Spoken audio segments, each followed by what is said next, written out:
நல்லது மாணவர்களே. நான் இப்போ ரசாயன கணிப்புகள் 46வது வகுப்புக்கு வந்துட்டோம்.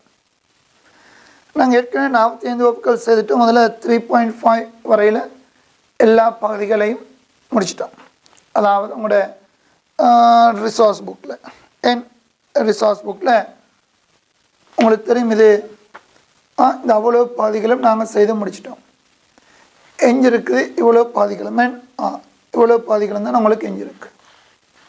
விளங்குதா? ரிசோர்ஸ் புக்கில் முதல் பக்கம் நீங்கள் பார்த்துட்டீங்கன்னா விளங்கம் ரைட். முதலாம் பக்கம்னு சொன்னால் 96வது பக்கம் ரைட். இவ்வளோ தான் எங்களுக்கு எஞ்சிருக்கு. இவ்வளோ நாங்கள் செய்து முடிச்சிட்டோம். இதில் மாணவர்கள் 3.678ன்னு சொன்ன பகுதி சொல்ல இலகுவாத்தான் இருக்குது. இந்த இடத்துல உள்ளதும் கொஞ்சமாக 3.7 கரைசல்களை தயாரித்தல் ஒரு வரி மட்டும்தான் இருக்குது. 3.8லையும் ஒரு வரி தான் ரசாயன தாக்கங்களை அடிப்படையாக கொண்ட உடைய கணித்தல்கள். சும்மா ஒரு வரி தான், சொல்ல இலகுவாக தான் இருக்குது ரைட். என்றாலும் இந்த 3 பகுதிகள் 3.6, 3.7, 3.8ல் எங்களுக்கு மாணவர்களே வரக்கூடிய பகுதிகள் இந்த டியூட்டை நான் உங்களுக்கு பிறகு கிடைக்க செய்வேன். டியூட் இலக்கமாக இந்த இலக்கம் அல்ல, அமிலக்காரன் நியமிப்பு இந்த டியூட் வரும்.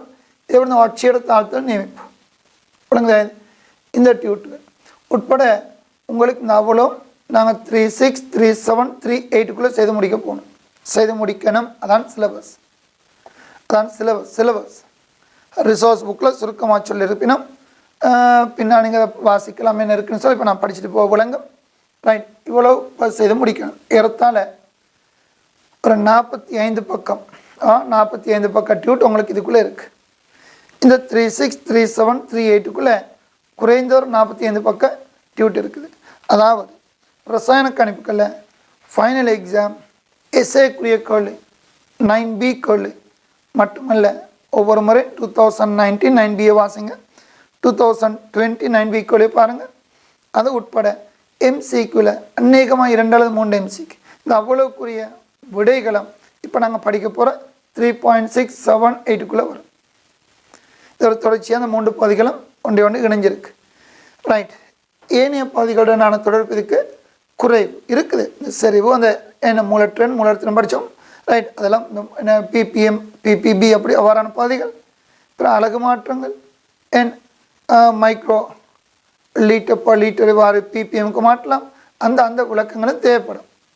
சரி, நல்ல மாணவர்களே நாங்கள் வருவோம். ஆரம்பிக்க போகிறீங்கன்னு 3.678 தொடர்ந்து பின்னால் வரும்.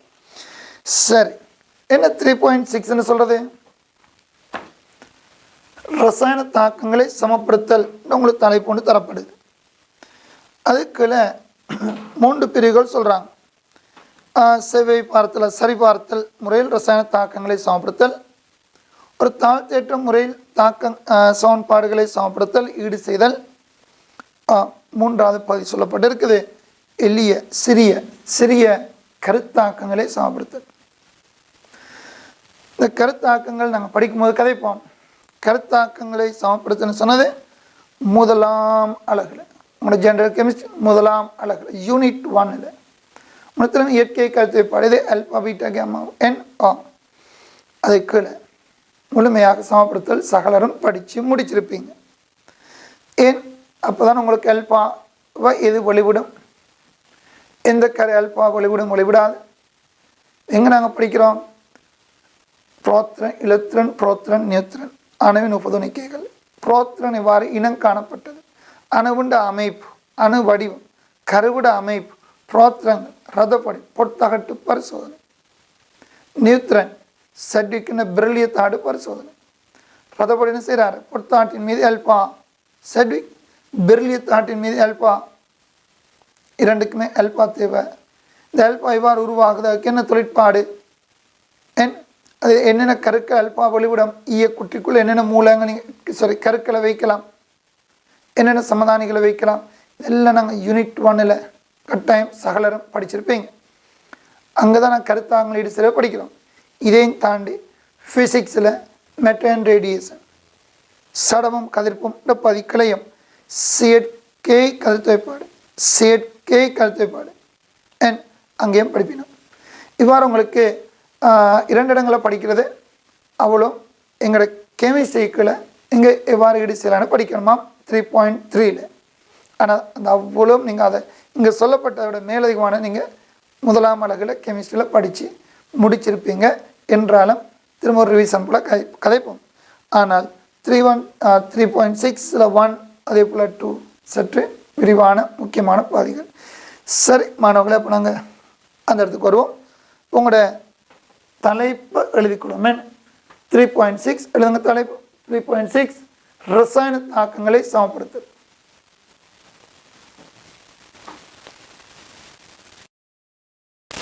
இப்போ மாணவர்களே, இந்த தலைப்பு கீழே ரசாயன தாக்கங்களை சமப்படுத்தும் போதும் அது நம்மளோட தலைப்பு ரசாயன தாக்கங்களை சமப்படுத்தும். அப்போ தாக்கத்தில் தாக்கிகள் விளைவுகள் இதை நாங்கள் சமப்படுத்திருக்கும் போது என்னென்ன கருத்தில் கொள்ளணும். அதாவது ஒரு ரசாயன தாக்கத்தை சமப்படுத்துறீங்க, நல்ல கவனமாக யோசிங்க. சமப்படுத்துறீங்கன்னு சொன்னால் தாக்கிகளும் விளைவுகளுக்கு இடையில் என்னென்ன காரணிகள் மாறாது. அப்போ நீங்கள் சமப்படுத்தலாம்.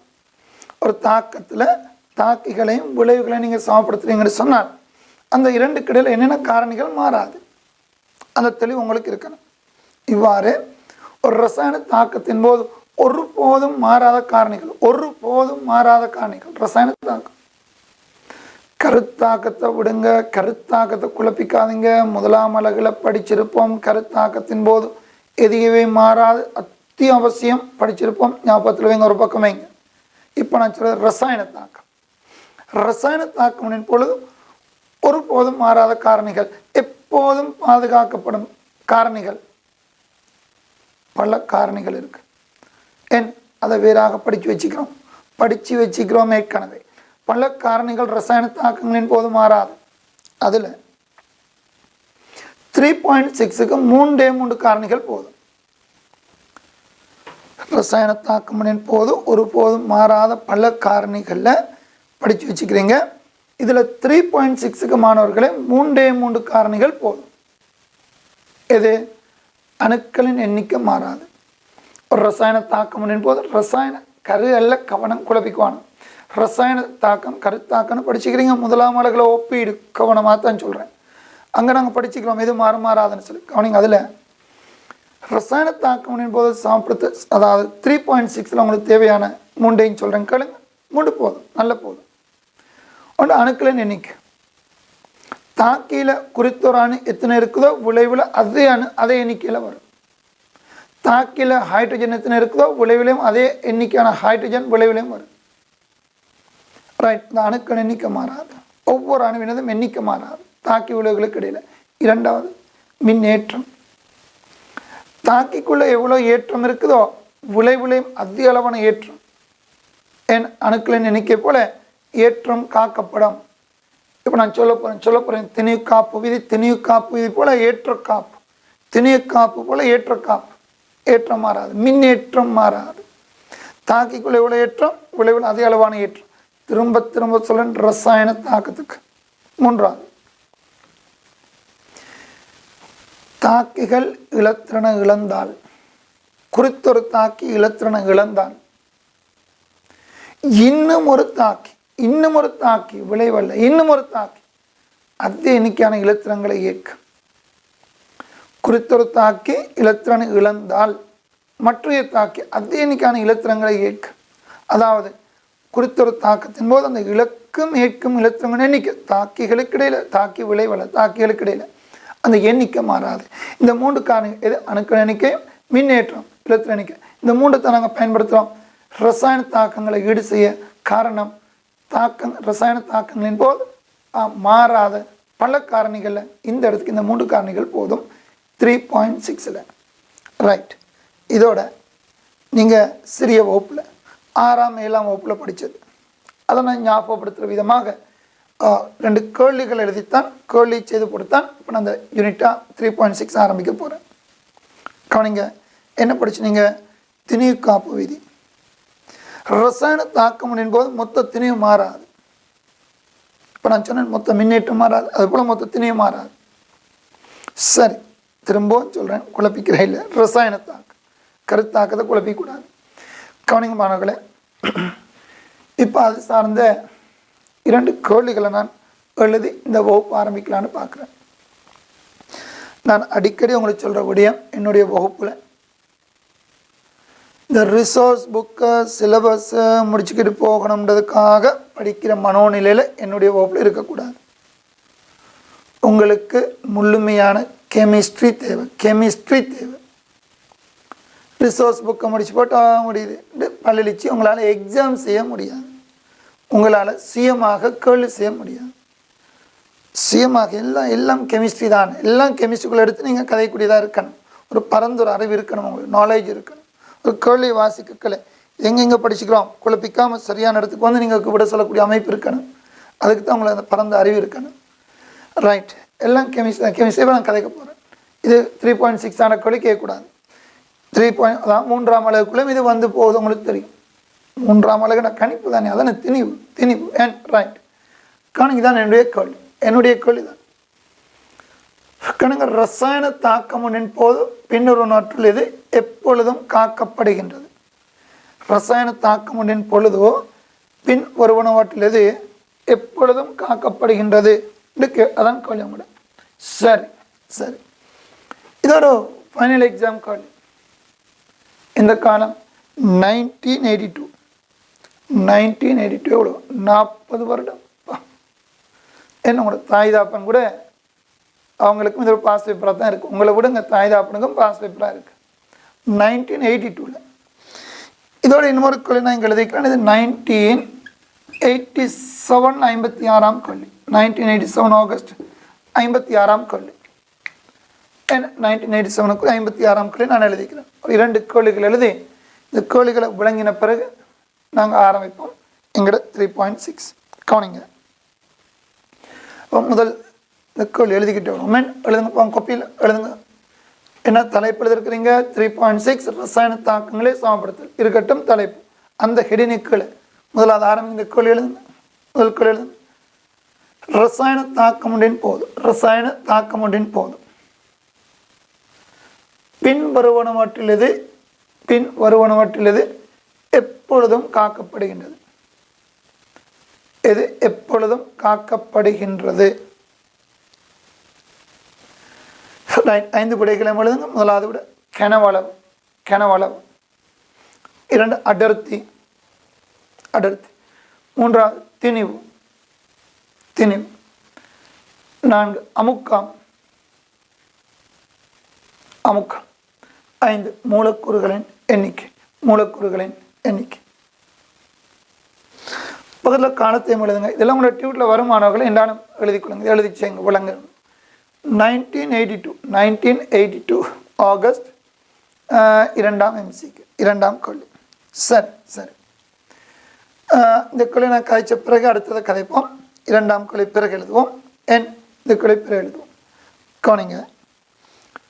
எது எப்பொழுதும் காக்கப்படுகின்றது? அதனை கேள்வி. ரைட். நாங்கள் கீழே அப்படி ஒரு படி எழுதி விடுங்க. கேள்வி எழுதிட்டீங்க தானே? ரைட். இப்படி ஒரு வரி எழுதுங்க. இப்போ நான் சொன்னதை மட்டும் எழுதுங்க. மீதியெல்லாம் கட்டமாக நாங்கள் படிப்போம். 3ஆம் அளவுக்குள்ள கதைப்போம். ரசாயன தாக்கம் ஒன்றின் பொழுதோ எப்பொழுதும் காக்கப்படும் பல காரணிகள் இருக்குது. இப்போ நான் சொன்ன 3உடன் இதையும் சேர்த்து 4ஐயும் மார்க் பண்ணிக்கொள்ளும். எழுதிக்கொள்ளுங்க. திணிவு. மின்னேற்றம்.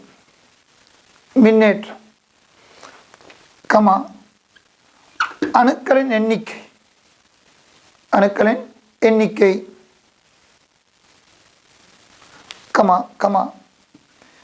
இலக்கம் ஒரு கோடு ஏக்கம். இலக்கம் ஒரு கோடு போட்டு எழுதுங்க. ஏக்கம். இலத்திரங்களின் எண்ணிக்கை.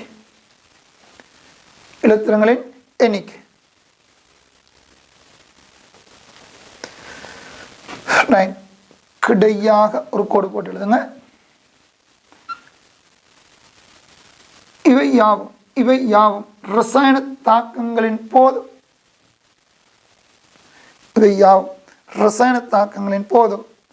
மாறாது. ரசாயன தாக்கங்களின் போது மாறாது. காக்கப்படும், மாறாது. ரைட், இருக்கட்டும். இப்போ நாங்கள் வருவோம். இதில் மாணவர்களை இந்த விளங்கிடுங்க, இந்த ரசாயனத்தை சரியாக விளங்கிடுங்க. இந்த கேள்வியால் தேவை. இந்த கேள்வியால் நாங்கள் படிக்க வேண்டியது என்ன, இந்த கேள்விக்குள்ளேருந்து நாங்கள் என்னென்ன படிக்கணும் பாருங்கள். எது எப்பொழுதும் காக்கப்படும் முக்கியமான வசனம் என்ன? எப்பொழுதும். எப்பொழுதும் அந்த மொழி முக்கியம். ஏன் அது முக்கியம் இப்போ நான் சொல்ல போகிறேன், கவனம் பாருங்கள். நாங்கள் இவ்வாறு ஒரு தாக்கத்தை எடுத்துக்கொள்ளோம்.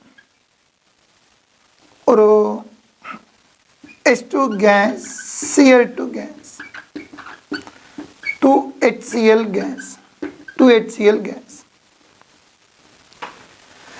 இன்னும் ஒரு தாக்கத்தை நான் கதைக்கிறேன்னு பாருங்க. N2 plus 3H2 gas மீளா தாக்கமா அல்லது மீளுந்தாக்கணும் விருப்படி எழுதுங்க, பரவாயில்லை.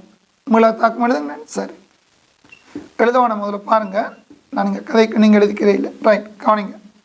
இந்த இரண்டு தாக்கங்களையும் ஒப்பிடுவோம். ஏன்னா சொல்லுங்க, இந்த தாக்கத்தின் போது ஆரம்பத்தில் எத்தனை மூலக்கூறுகள் சொல்லுங்க? ஒரு H2 ஒரு Cl2. விளைவில் எத்தனை மூலக்கூறு? 2 HCl, 2 மூலக்கூறு. அப்போ தாக்கத்துக்கு முன் 2 மூலக்கூறு, தாக்கத்துக்கு பின்னும் மூலக்கூறுகள் 2. இந்த தாக்கத்துக்கு வாங்க. தாக்கத்துக்கு முன் எத்தனை மூலக்கூறுகள்? ஒரு N2 3 H2, 4 மூலக்கூறு, 4. விளைவில் எத்தனை மூலக்கூறுகள்? 2. எனவே இந்த தாக்கத்தின் போது மூலக்கூறுகளின் எண்ணிக்கை மாறும். மூலக்கூறுகளின் எண்ணிக்கை மாறும். ஆனால் இந்த தாக்கத்தின் போது மூலக்கூறு எண்ணிக்கை மாறாது. எனவே எப்பொழுதும் சொல்ற பெருமதிய முக்கியத்துவத்தை விளங்கிக் கொள்ளுங்க. அப்போ மூலக்கூறு எண்ணிக்கை மாறலாம், மாறாமலும் இருக்கலாம். ஏன் எப்பொழுதும் மாறாதுன்ற அது பிழை. எனவே இந்த 5வது விட பிழை. அடுத்தது என்ன சொல்லுங்க? அவக்காதரோ விதி என்ன சொல்லுதோ, நான் படிச்சிட்டேன் 3ஆம் அலகில் படித்தேன். 4ஆம் அலகு வாய்க்கள் படிக்கலைன்னு சொல்லக்கூடாது. இதுக்காகத்தான் 3ஆம் அலகு பேசிக்னு நான் உங்களுக்கு ஒன்று செய்தேன். 3ஆம் அலகு ஆரம்பிக்க முன்னே செய்த பேசிக் கவனம். இப்போ டி குரூப் ஆக்களுக்கு அதெல்லாம் வரப்போகுது, அதெல்லாம் திரும்ப வரப்போகுது. என்ன கவனிங்க.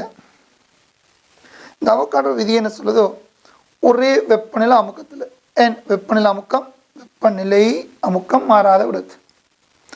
சம கனோல வாய்க்கள் சம எண்ணிக்கையான மூலக்கூறுகளை கொண்டிருக்கு. அதாவது மூலக்கூறுகளின் எண்ணிக்கை கனோலுடன் விகித சமனாக இருக்கு. கனோல எண்ணிக்கைக்கு விகித சமனாக இருக்கு. கனோல எண்ணிக்கை மாறினா மூலக்கூறு எண்ணிக்கை மாறினா இது மாறும், கனோலும் மாறும். எண்ணிக்கை மாறினா கனோலம். மூலக்கூறுகளின் வாயு மூலக்கூறுகளின் எண்ணிக்கை கனோலுக்கு விகித சமன். அதானே சுருக்கம் அவக்காடோ விதி, ரைட். ஆனால் கவனம், வெப்பநிலை அமுக்கம் மாறாதது கவனிங்க. இங்கு தாக்கத்துக்கு முன் 2 மூலக்கூறுகள், அதே வெப்பநிலை அமுக்கத்தை கற்பனை செய்யுங்க. விளைவில் 2 மூலக்கூறுகள். எனது தாக்கத்தின் போது மூலக்கூறு எண்ணிக்கை மாற இல்லைன்றதுனால ஒரே வெப்பநிலை அமுக்கத்தை கற்பனை செய்யுங்க. சொல்லுங்க, அவக்காடோ விதி என்ன சொல்லுது? இங்கு கனவளவும் என்ன செய்யாது, மாறாது. அப்போ இந்த தாக்கம் நிகழும் போது ஒரே மாறா டிபியில் வெப்பநிலை அமுக்கத்தில் கனவளவும் மாறாது. ஆனால் இந்த தாக்கத்தை பாருங்கள், ஒரே வெப்பநிலை அமுக்கத்தில் மாறா வெப்பநிலை அமுக்கத்தில் தாக்கம் நிகழும் போது அமுக்க மாறியில் போல கவனம். சொல்லுங்க, 4 மூலக்கூறுகள் 2 மூலக்கூறாக மாறுது. எனவே 4 கனவளவு 2 கனவளவாக மாறும். ஒரே அமுக்கம் வெப்பநிலையில் கவனம். அப்போ மூலக்கூறு எண்ணிக்கை வேறுபடும் போது கனவளவும் வேறுபடும். எனவே அப்போ இந்த தாக்கத்தின் போது கனவளவில் மாற்றம் வராது, இந்த தாக்கத்தின் போது கனவளவு மாற்றம் வரும். திரும்பவும் சொல்றேன், ஒரே வெப்பநிலை அமுக்கத்தில். எனவே தாக்கத்தின் போது, ரசாயன தாக்கத்தின் போது கனவளவு எப்பொழுதும் காக்கப்படும். அது பிழை. மாறா வெப்பநிலை அமுக்கத்தில் இதுக்கு கனவளவு காக்கப்படும், இதுக்கு கனவளவு மாறிக்கொள்ளும். எனவே இந்த குற்றம் தவறு. முதலாவது விடயம் பிழை.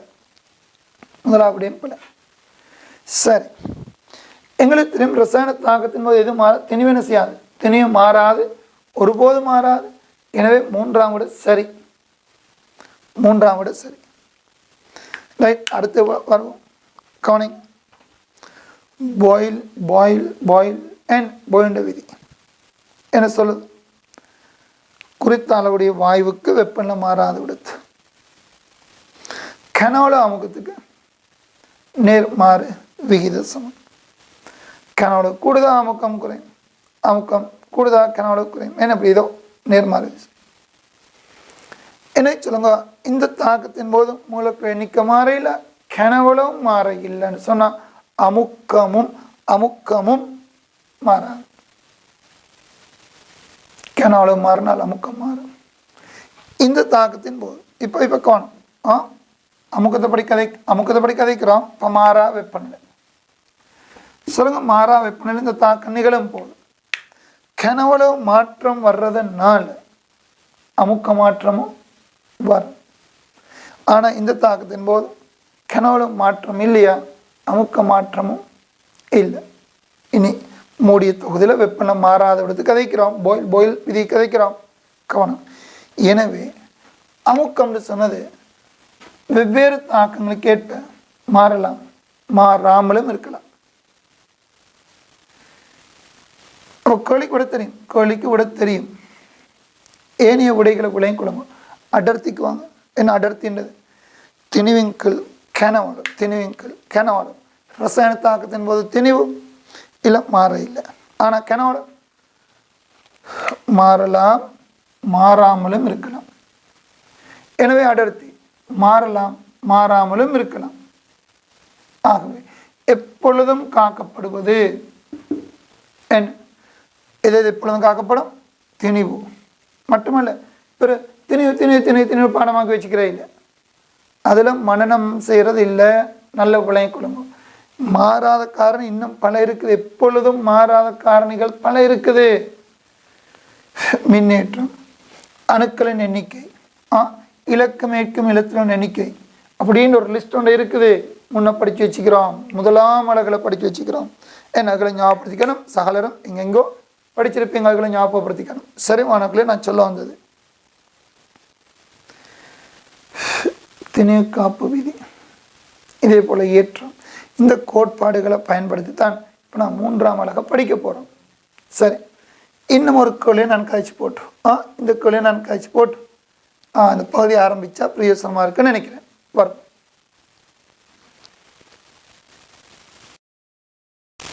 இந்த இரண்டாவது கேள்வியை நாங்கள் விளங்கிக்கொள்ளும். கவனிங்க, இவ்வாறு வருகிறது. இது உங்களை 1987 ஒரு கேள்வி. நான் கேள்வி முழுமையாக வாசிக்கிறேன். பிறகு உங்களை டியூப் கிடைச்சிக்கிறேன், நீங்கள் பார்க்கலாம். ரைட். இரு மூலகங்களை கொண்ட XY எனும் வாயுவானது. கவனிங்க, 2 மூலகங்கள் இருக்குது. XYன்னு சொல்லக்கூடிய ஒரு வாயுவில் இரண்டு மூலகங்கள், X ஒரு மூலகம், Y ஒரு மூலகம். ரைட். வாயுவான சூடாக்கப்படும் போது, சூடாக்கப்படும் போது பூரணமாக அன்றியும் மீளும் தன்மையுடனும் வாயு விளைவுகளை மாத்திரம் தோற்றுவித்தபடி கூட்டப்பிரிகை அடைகின்றது. வாயு விளைவுகளை மட்டுமே தோற்றுவித்தபடி விளைவுகளாக வாயு விளைவுகளை மட்டுமே தந்தபடி கூட்டப்பிரிகை அடைதான். மீளும் தாக்கத்தால் பிரியுதாம் அந்த XY என்று சொல்லக்கூடிய வாயு. மாறா அமுக்கம் மாறாத விடுத்து இக்கூட்டப்பிரிகை நிகழ்த்தும் போது மாறா அமுக்கத்தில் வெப்பமேற்றீங்க. நல்ல விளையும் கொள்ளுங்க. குறித்தொரு அளவு வாயு எடுக்கிறீங்க. இதில் இருக்க XY கேஸ். அமுக்கம் P மாறாத வண்ணம் வெப்பம் எடுக்க போகிறீங்க, வெப்பநிலையை கூட்ட போகிறீங்க. அமுக்கம் மாறாத வண்ணம். சரி, அவர் வெப்பமிடப்படும் போது சொல்கிறாரு பாருங்க, சால்ஸ் விதியில் எதிர்பார்க்கப்படும் கனவளவு விரிவு தவிர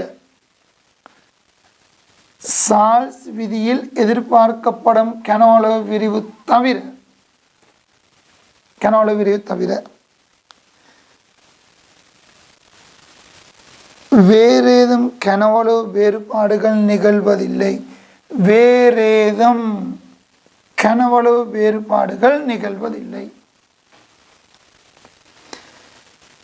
இங்கு நடைபெறும் தாக்கம் தொடர்பாக பின்வரும் இக்கூற்று மிகவும் பொருத்தமானது.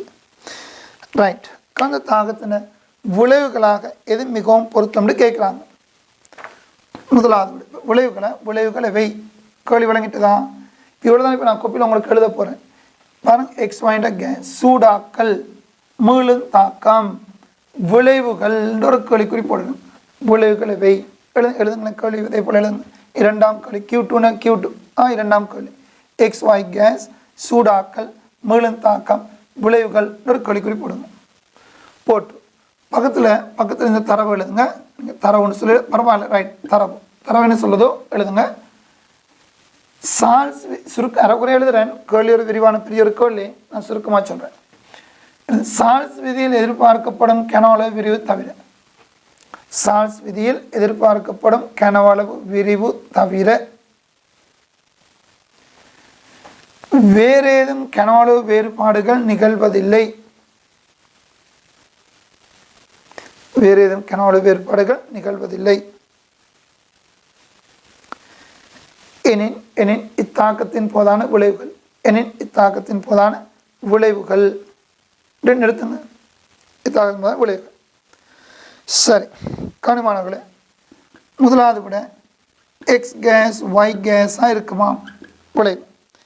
இரண்டாவது விட எக்ஸ் கேஸ் ஒய் 2 கேஸாக இருக்குமா. மூன்றாவது விட X2 கேஸ் ஒய் கேஸாக இருக்குமா. அப்படி எழுதணுமா. நாலாவது விட X2 கேஸ் மூலக்கூறு Y2 கேஸ் மூலக்கூறாக இருக்குமா. ஐந்தாவது விட வேறு ஏதும் சொல்ல கூட்டப்பின் அளவு தெரியாமல் மேற்கூறிய கூட்டுக்கு எதனையும் தெரிவு செய்ய முடியாது ஏதோ சொல்கிறார். ரைட், வேறு ஏதாவது விட வரலாம்னு சொல்கிறார். சரி, இப்போ என்ன சொல்லுங்க, இதுக்கு பொருத்தமான விட என்னவா இருக்கு கவனிங்க. நான் இவ்வாறு சொல்லுங்க கவனிங்க. ஒரு அமோனியா பிரிகடைந்தால் இந்த கற்பனை செய்யுங்க. N2 வரும். வரும். அமோனியா கேஸை வெப்பமேற்றினால் N2 ஆக பிரியுது எடுங்களேன். சரி சொல்லுங்க, இந்த பிரிகேன் போதும். ஆரம்பத்தில் எத்தனை மூலக்கூறு? 2 மூலக்கூறு. அப்போ 2V கெனாலும். விளைவில் எத்தனை மூலக்கூறு? 4 மூலக்கூறு. இப்போ எத்தனை கெனாலு வரும்? எத்தனை கெனாலு வரும்? 4V. ஏன் மூலக்கூறு எண்ணிக்கை அதிகரிக்க கெனவளவு அதிகரிக்க. வி விகித சமணன் யாருடைய விதி? வெப்பண்ண அமுக்கம் மாறாத விடுத்து கெனவளவு எண்ணிக்கைக்கு மூலக்கூறு எண்ணிக்கை விதி சமன் அவகாதரோ. அப்போ இது அவகாதரோ விதிப்படியான கெனவளவு விரிவு. அவகாதரோ விதிப்படியான கெனவளவு விரிவு 2V 4V ஆக மாறுது. அவர் என்ன சொல்றாரு? சால்ஸ் விதியில் எதிர்பார்க்கப்படும் கெனவளவு விரிவு தவிர வேறு ஏதும் கெனவளவு வேறுபாடு வராது. அப்போ அவகாதரோ படி வேறுபாடு வராது, இப்படி வராது. இது அவகாதரோ விதிப்படியான கெனவளவு வேறுபாடு தான் 2V 4V. இது வராது. சால்ஸ் விதிப்படியான கெனவளவு வேறுபாடு மட்டும்தான் வரும். சொல்லுங்க, சால்ஸின் விதி என்ன சொல்லுது? VTக்கு விகித சமன், கெல்வின் வெப்பநிலைக்கு விகித சமன். வெப்பநிலை கூட வெப்பமேற்ற கெனவளவு விரிவடையும். வெப்பநிலை கூட கெனவளவு விரிவடையும். வெப்பத்துக்கு கெனவளவு விரிவடையும். அதான் சால்ஸின் விதி. அங்கு அமுக்கம் அளவு திணிவு எம்டி வாயுவின் திணிவு மாறையில் வரும். மூடியத்துவதே அப்போ வாயு திணிவு மாறாது. அமுக்கம் மாறையில் அவர் சொல்லிட்டார் தானே. அமுக்கம் மரன்னு அவர் சொல்லிட்டாரு. எல்லாம் கூட கேள்வி வந்து பிறகு முழுமையாக பாருங்க. ரைட், டியூட் வந்த பிறகு பாருங்க. பிறகு நான் டியூட் அனுப்பி வைப்பேன்னு பாருங்க. மாறாத விடுத்து இப்போ சொல்லுங்க, திணிவு அமுக்கம் மாறாத விடுத்து சால்ஸ் என்ன சொல்றாரு? வெப்பமேற்ற கெனவளவு விரிவடை. வெப்பத்துக்கு கெனவளவு விரிவடை உண்மைதான். நீங்கள் 2V கெனவளவு வெப்பமேற்றினால் உதாரணத்துக்கு பாருங்களேன்,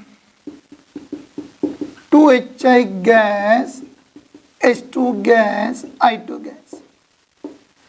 ஸோ அந்த தாக்கத்துக்கு முன்னே கெனவளவு 2Vன்னு கற்பனை செய்யுங்களேன். 2V திணிவு மாற இல்லை, அமுக்கம் மாற இல்லை, திணிவு அமுக்கம் மாற இல்லை. ஒரு மூடிய தொகுதி. ரைட், சொல்லுங்க. இப்போ வெப்பமேற்றினால் என்ன நடக்கும்? புதிய கெனவளவு என்னவா இருக்கு? திருத்தமாக 2v. அவகாட்ரோ விதிப்படி 2 மூலக்கூறுகள் 2 மூலக்கூறு 2v தான் வரும். அவகாட்ரோ விதிப்படி 2v வரும். அதே கிராமல தான் வரும். ஆனால் சால்ஸ் என்ன சொல்கிறாரு, வெப்பத்துக்கு சற்று விரிவடையும். எந்த ஒரு வாயுவும் வெப்பமேற்ற கெனாவில் விரிவடையும். அதை நான் டெல்டா வின்னு சொல்கிறேன். அது சிறிய சிறிய கெனால், சிறிய விரிவு தான், பெரிய விரிவு அல்ல. இப்போ எனக்கு சொல்லுங்க, HI கேஸ் நான் வெப்பமேற்றினா 2v கெனால மூடிய தொகுதிக்குள்ள வெப்பமேற்றினா மாறாமுகத்தில் விளைவின் கெனால 2v + டெல்டா வி இருக்கட்டும். சொல்லுங்க, நான் இதில் 2v கெனால வெப்பமேற்றினால் விளைவின் கெனவள என்ன? மாறாமுகத்தில் விளைவின் கெனவள என்ன? திருத்தமாக 4vயா? இல்லை, திருத்தமாக 4v அல்ல, ப்ளஸ் ஒரு டெல்டா வி வரும். சொல்லுங்க, ஏன் இந்த டெல்டா வி வரும்? ஏன் வரும்? சால்ஸ் விதியால் வரும். 2v 4vயாக மாறும்ன்றது Avogadro. மூலக்கூறு எண்ணிக்கை அதிகரிக்க கெனாவில் அதிக மடங்கள் அதிகரிக்கும் அவகாட்ரோ. சால்ஸ் என்ன சொல்றாரு, வெப்பநிலை கூடுதலாக கெனாவில் விரிவடையும். எனவே இந்த 2v 4vயாக மாறுறது சால்ஸ், அவகாட்ரோ. சால்ஸ் என்பது 4vயை விட சற்று இன்னும் கூடும். ஏன் கூடும்? வெப்பநிலை கூடுது. அதனால கவனிங்க, இந்த பிரிகை நிகழ்ந்தால் இங்கு கெனால வேறுபாடு அவகாட்ரோவாலையும் வரும், சால்ஸாலையும் வரும். இங்கு கெனால வேறுபாடு அவகாட்ரோவால வராது. ஏன்? மூலக்கூறு எண்ணிக்கை சமன். சால்ஸால மட்டும்தான் வரும். ரைட். இப்போ உங்களுக்கு கேள்விக்கு விடைக்கு வருவோம். பாருங்க, முதலாவது விடை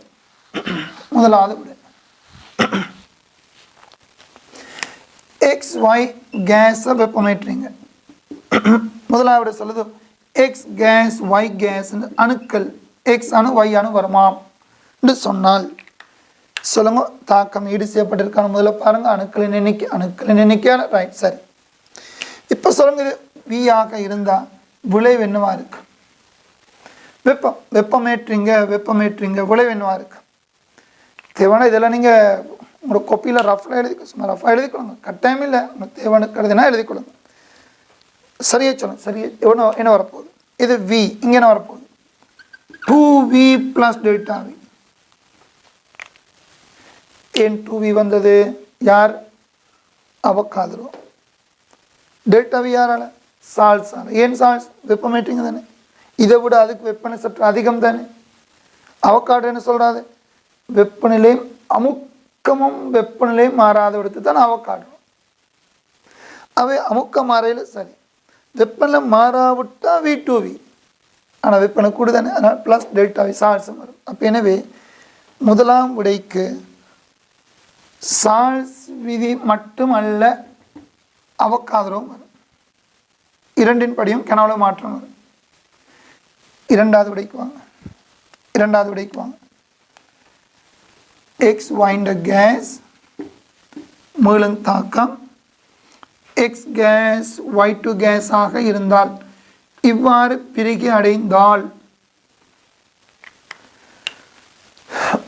யாருடைய கெனால வேறுபாடுகள் வரும்? XY கேஸை வெப்பமேற்றும் பொழுது யாருடைய கெனால வேறுபாடு வரும்? பார்ப்போம். முதல் வேலை பிள்ளைகள் தாக்கத்தை சமப்படுத்தணும். அணுக்களால் நாங்கள் சொல்லிட்டோம், சமப்படுத்த 3 அணுக்கள் மின்னேற்றம் இலக்கு மேற்கிழக்கு எனக்கு வருவோம். இதை முடிச்சுட்டு முதல்ல சமப்படுத்துவோம். சொல்லுங்க, 2y 2ஆல் பெருக்கணும். 2x ஒரு x 2ஆல். ரைட். இப்போ சொல்லுங்க, இங்கே எத்தனை மூலக்கூறுகள்? 2 மூலக்கூறு. விளைவில் எத்தனை வாய் மூலக்கூறு? அணுக்களோ மொத்தம் 2 1 3. ஆகவே இப்போ சொல்லுங்க, 2 சொன்ன மூலக்கூறால் அணுக்களின் எண்ணிக்கை 3ஆக மாறும். எனவே சொல்லுங்க, 2v கெனாலும் இந்த பிரிகையான 3v ஆக மாறும். முற்றாக பிரிகடைந்தால் தான் 3v. மேலும் தாக்கினதுனால 3vயை விட சற்று குறைய வரும். பரவாயில்லை, விளங்க குழப்பிக்கோனா. இதுவும் அதே போல தான் வி சரியாக 2v வராது. ஏன்? மீளும் தாக்கம். ஏன்? முற்றாக அந்த பக்கம் வந்துட்டால் தான் விக்கு 2v மீளும் தாக்கினா சற்று குறையத்தான் வரும். பரவாயில்ல, நாங்கள் முற்றா வரும் கட் பண்ண செய்யுங்க, பரவாயில்லை. சொல்லுங்க 2v 3v உடன் சால்ஸ் என்ன சொல்றாரு? எனவே டெல்டா வியும் வரும். இரண்டாம் விடையை நாங்கள் எடுத்தால் என்ன பிள்ளை? அவக்காதரோ கெனால விரியும் வரும், சால்ஸ் என்ற விரியும் வரும்.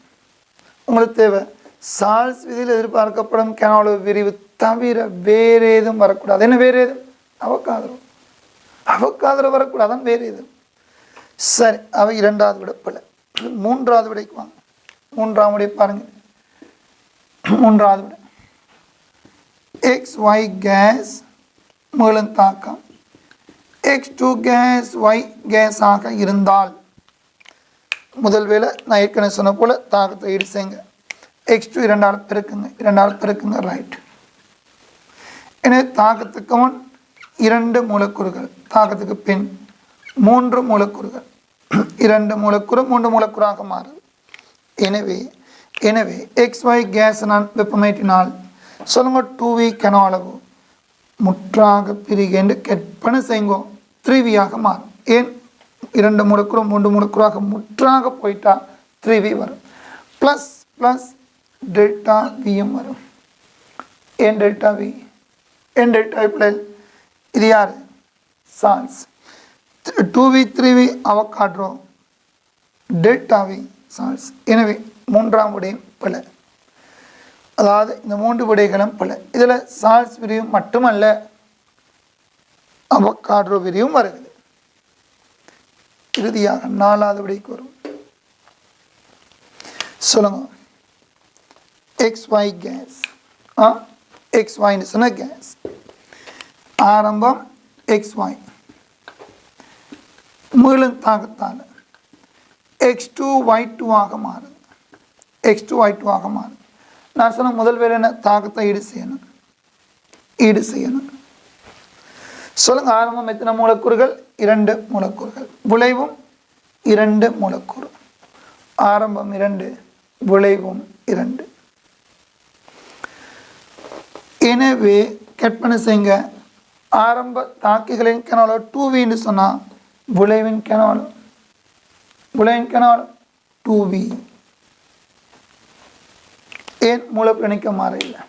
அதனால் அவகாட்ரோ விதிப்படியான கெனாலோ விரிவு வராது. ஏன்? ஆனால் சால்ஸ் வரும். சால்ஸ் வெப்பனை கூட தானே டெல்டா வி வரும். எனவே இந்த பிரிகேன் போதும் 2v கெனாலோ 2v + டெல்டா வி ஆக மாறும். எனவே அவர் சொன்னபடி சால்ஸ் விதியில் எதிர்பார்க்கப்படும் கெனாலோ விரிவு தவிர, டெல்டா வி தவிர வேறு ஏதும் வேறுபாடு, அவகாட்ரோ வேறுபாடு வராது. எனவே இந்த கேள்விக்கு மிக பொருத்தமான விட 4வது விட. 4 தான் மிக பொருத்தமான விட. சரி மாணவர்கள், நான் நினைக்கிறேன் இந்த பிரச்சனை உங்களுக்கு விளங்கியிருக்குன்னு சொல்லி, அதாவது நான் சொல்ல வந்தது ரசாயன தாக்கங்களின் போது மாறாத காரணிகள். சரியா விளங்கி எடுத்துக்கொள்ளுங்க. அப்போ கனவுல ஒன்று சொன்னது மாறலாம், மாறாமல் இருக்கலாம். அணுக்கள் எண்ணிக்க மாறாது, மூலக்கூறு எண்ணிக்க மாறலாம், மாறாமலும் இருக்கலாம். திணிவு மாறாது, அடர்த்தி மாறலாம், மாறாமலும் இருக்கலாம். இப்படி இருக்குதே. சரி, மின்னேற்றம் மாறாது, மின்னேற்றம் மொத்த ஏற்றம் தாக்கி விளைவுகள் ஏற்றம் மாறாது, அமுக்கம் மாறலாம், மாறாமல் இருக்கலாம். இப்படி எது மாறும் மாறாத இயல்புல பற்றி ஒரு தெளிவு உங்களுக்கு தேவை. சரி, இந்த கேள்வி எழுதிருப்பீங்க மாணவர்கள், உங்களுக்கு விடை இப்போ தெரியும், எனக்கு விட தெரியும். இதே இடத்துல இன்னும் ஒரு சிறிய ஒரு கேள்வியை நான் அப்படியே காய்ச்சிட்டு போயின்னு பாருங்கள். இதெல்லாம் டியூட்டில் நான் உங்களுக்கு அனுப்ப போகிறேன். நான் அனுப்புகிற டியூட்டில் இருக்கு மாணவர்களே. இது 1991 ஸ்பெஷல் பேப்பருக்குரிய 18ஆம் எம்சிக்கு. எவ்வளோ 30 வருடங்களுக்கு முதல் வந்த எம்சிக்கு இவ்வாறு சொல்லாரு. HBrன்னு சொல்லக்கூடிய ஒரு வாயு மாதிரி.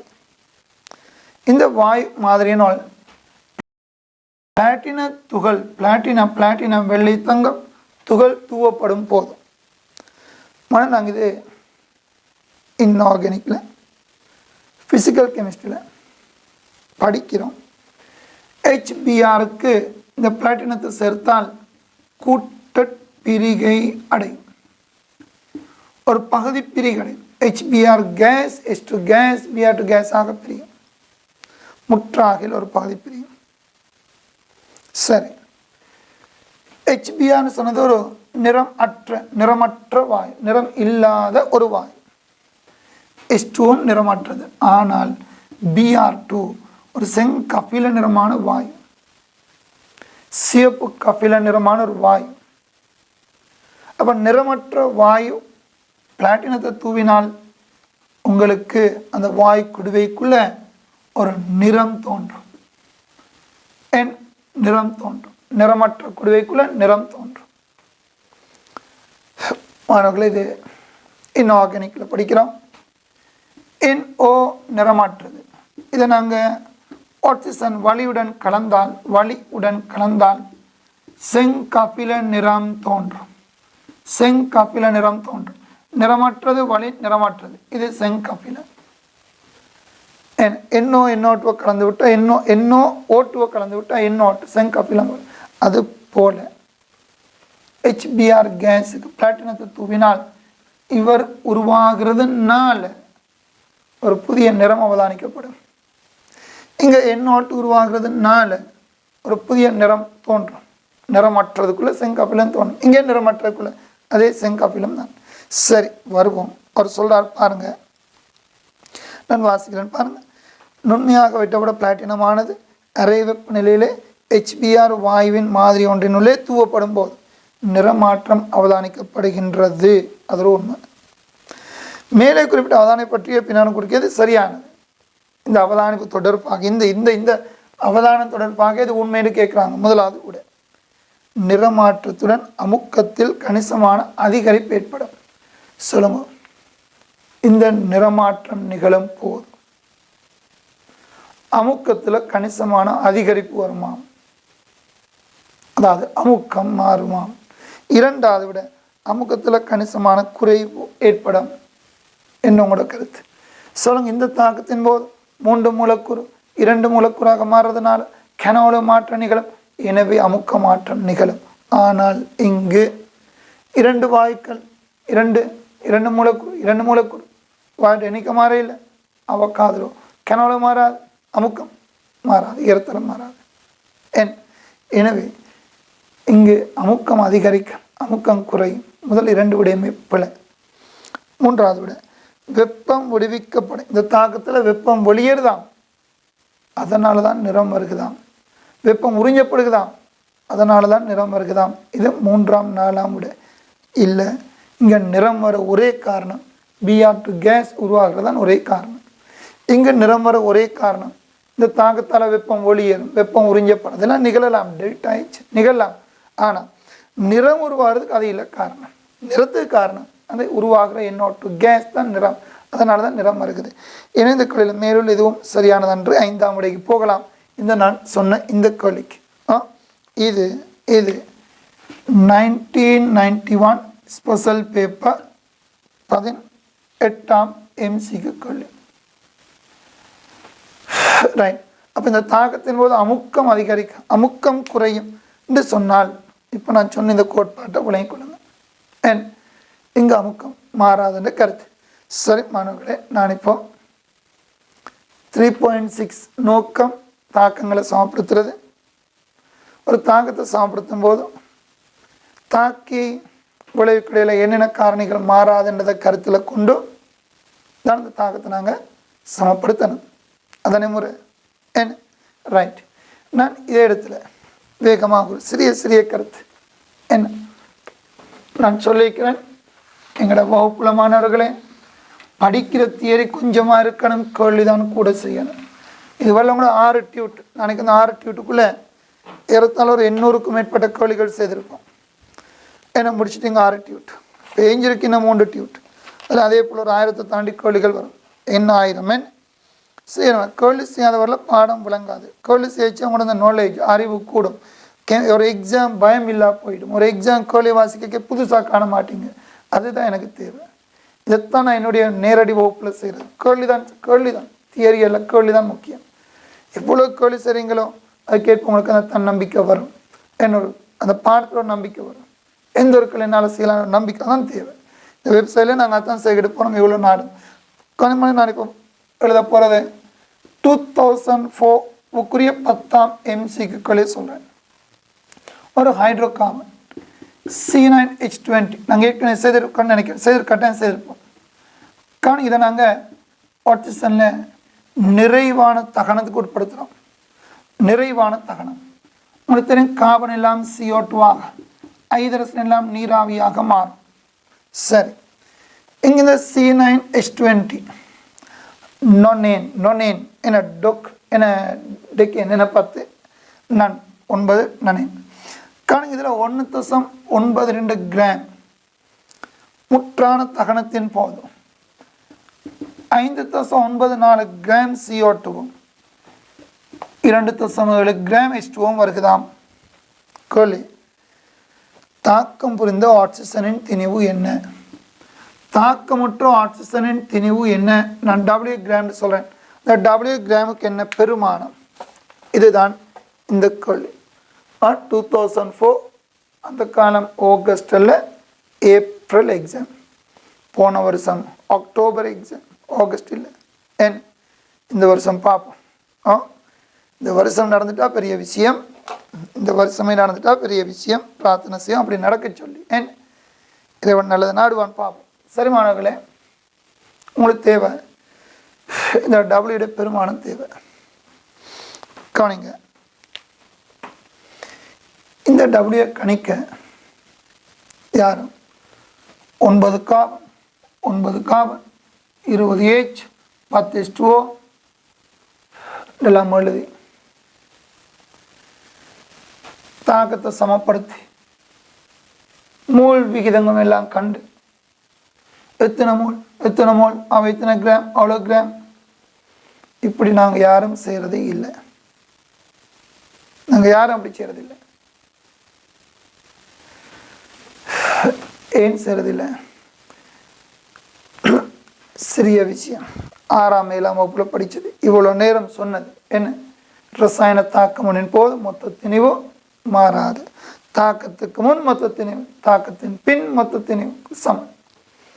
இதே போல் அணுக்களின் எண்ணிக்கை, இதே சமப்படுத்தினீங்களே, அணுக்கள் எண்ணிக்கையால் சமப்படுத்தி ஒழிக்கிட்டீங்க. ஏன்? Carbon 9 carbon 20 H 10ஆல் பெருக்கினீங்க. ஆக்சிஜன் எண்ணி போட்டு 10 18 28 27 14. ஏன் இப்படி சமப்படுத்துறீங்க? அணுக்களின் எண்ணிக்கை மாறாது. இது போல மொத்தத்தினையும் மாறாது. எனவே தாக்கத்தின் முன் மொத்தத்தினையும் சமன், தாக்கத்தின் முன் இந்த மொத்தத்தினையும் சமன், தாக்கத்தின் பின் இந்த மொத்தத்தினைக்கு சமன். என்ன இந்த ரெண்டு நீங்கள் சமப்படுத்தி விட்டால் பாருங்க, மொண்டசூரி கொலியாக போயிடும். 6ஆம் 7ஆம் வகுப்பு புத்தகத்தில் உள்ள கொலியாக போயிடும். அவ்வளோதானே தான் நான் குறிய விட. அவை டபிள்யூன்றது எத்தனை கிராம்னு உங்களுக்கு விட வரும். முற்றாக தாக்கமுற்ற ஆக்சிஜன் திணிவு என்ன?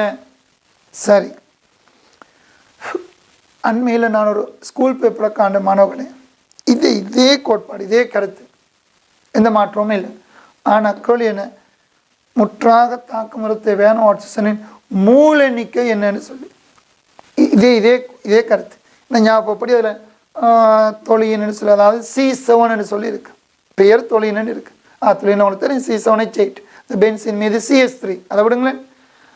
அதண்ட குறித்த ஒரு கிராமை சொல்லி அதனால் முற்றாக தாக்கமுறுத்தேன்னா ஆக்சிஜன் திணிவு என்னன்னு சொல்லி ஆக்சிஜன் மூல எண்ணிக்கை என்ன? அதான் கேள்வி. அப்போ மூல்டு கேட்டாலும் சிலவங்களுக்கு அந்த உள்ளத்துக்கு எப்படி வரும்? மூல் கேட்டி கரப்ப தாக்கத்தை சமப்படுத்தி மூல் காணும் இல்லை. திணிவை கண்டு கொள்ளுங்க. திணிவை கண்ட பிற மாணவர்களை மூலர் திணிவால் பிரித்து விட்டால் என்ன வரும்? மூல் வரும். உலகதா இதெல்லாம் காண போகிறீங்க. நான் உங்களுக்கு அனுப்புகிற டியூட்டில் இதெல்லாம் காண போகிறீங்க. உலக இதுகள் மாடல் பேப்பர் ஒரு என்ன ஞாபகப்படி அது ஒரு இதோட யூனிவர்சிட்டியில் பிள்ளைகளை நடத்தின ஒரு எக்ஸாம் டேர்ம் பேப்பர் ஒன்று. ஏன்னா உங்களுக்கு தெரியும், பல யூனிவர்சிட்டிகள் நடத்துகிறாங்க, விசேடமாக பல ஸ்கூல்ஸ் வழியே நடத்துகிறாங்க, சிங்கள மீடியம். காணுங்க அதில் ஒரு டேர்ம் எப்பெல்லாம் ஞாபகம் தொழியினுக்குரிய குறித்தொரு திணிவை முற்றாக இருக்க விளைவுகளை தந்திருக்கிறாரு தேவையான ஆட்சஸான மூலனிக்கு என்னன்னு சொல்லி மூலக்கட்டானம் இதே போல் திணிவை காணுங்க மூலத்தினால் பிரித்து விட்டால் மூல் வரும் ஏன்னா ஓட்டுக்கு மூலத்தினே 16 இல்லை 32 ஓட்டு 32 கிராம் -1 சரி மாணவர்களே அப்போ நாங்கள் போதும் எங்களோட பாடத்தை படிக்க ஆரம்பிப்போம் பாடத்தை படித்து போட்டு பிறகு திரும்ப கேள்விக்கு வருவோம் என் நல்லது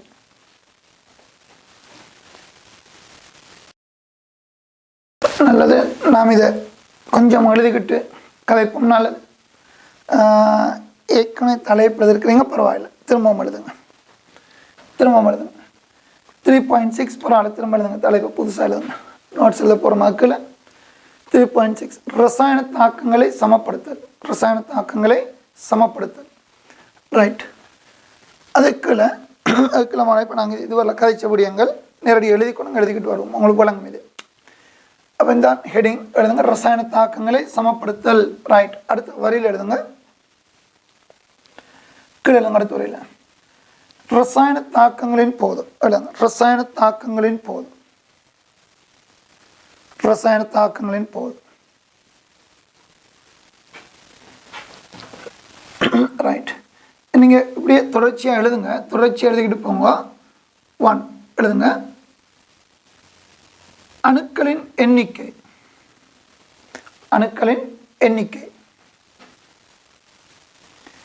2 தொடர்ந்து 2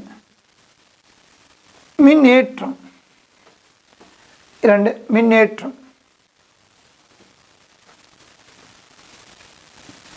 அடுத்து மூன்றாவது இலக்கம் ஏற்கும் இலத்திரங்களின் எண்ணிக்கை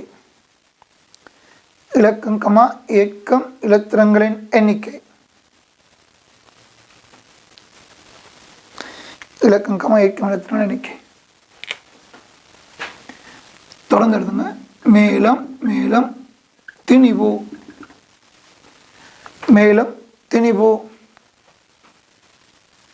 இப்போ ஒன்று விட்ட கோடு போடுங்க நான் பல வரம் நாங்கள் இதை படித்து வச்சுக்கிறோம் முதலாம் அழகில் பிறகு கதைப்போம் இங்கே அதில் கதைச்சா இங்கே கேள்விகள் கூடியும் இப்போ பிறகு இந்த தியரியை முடிச்சுக்கலாம் போயிடும் ஏன் கூட நாங்கள் இதில் ஆரம்பித்தா சிக்கலாக போயிடும் நான் ஆரம்பிக்காம போகிறேன் ஆனால் மேலும் திணிவு அப்படின்னு ஆரம்பிச்சு போட்டுருங்க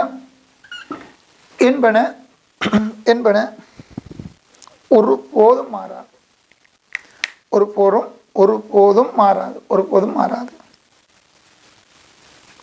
எப்போதும் காக்கப்படுமே ஒருபோதும் மாறாது எனவே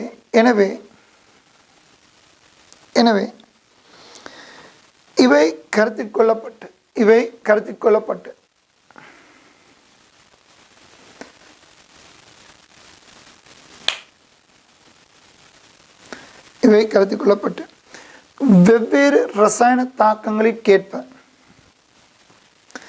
வெவ்வேறு ரசாயன தாக்கங்களிற்கேற்ப அவை பின்வரும்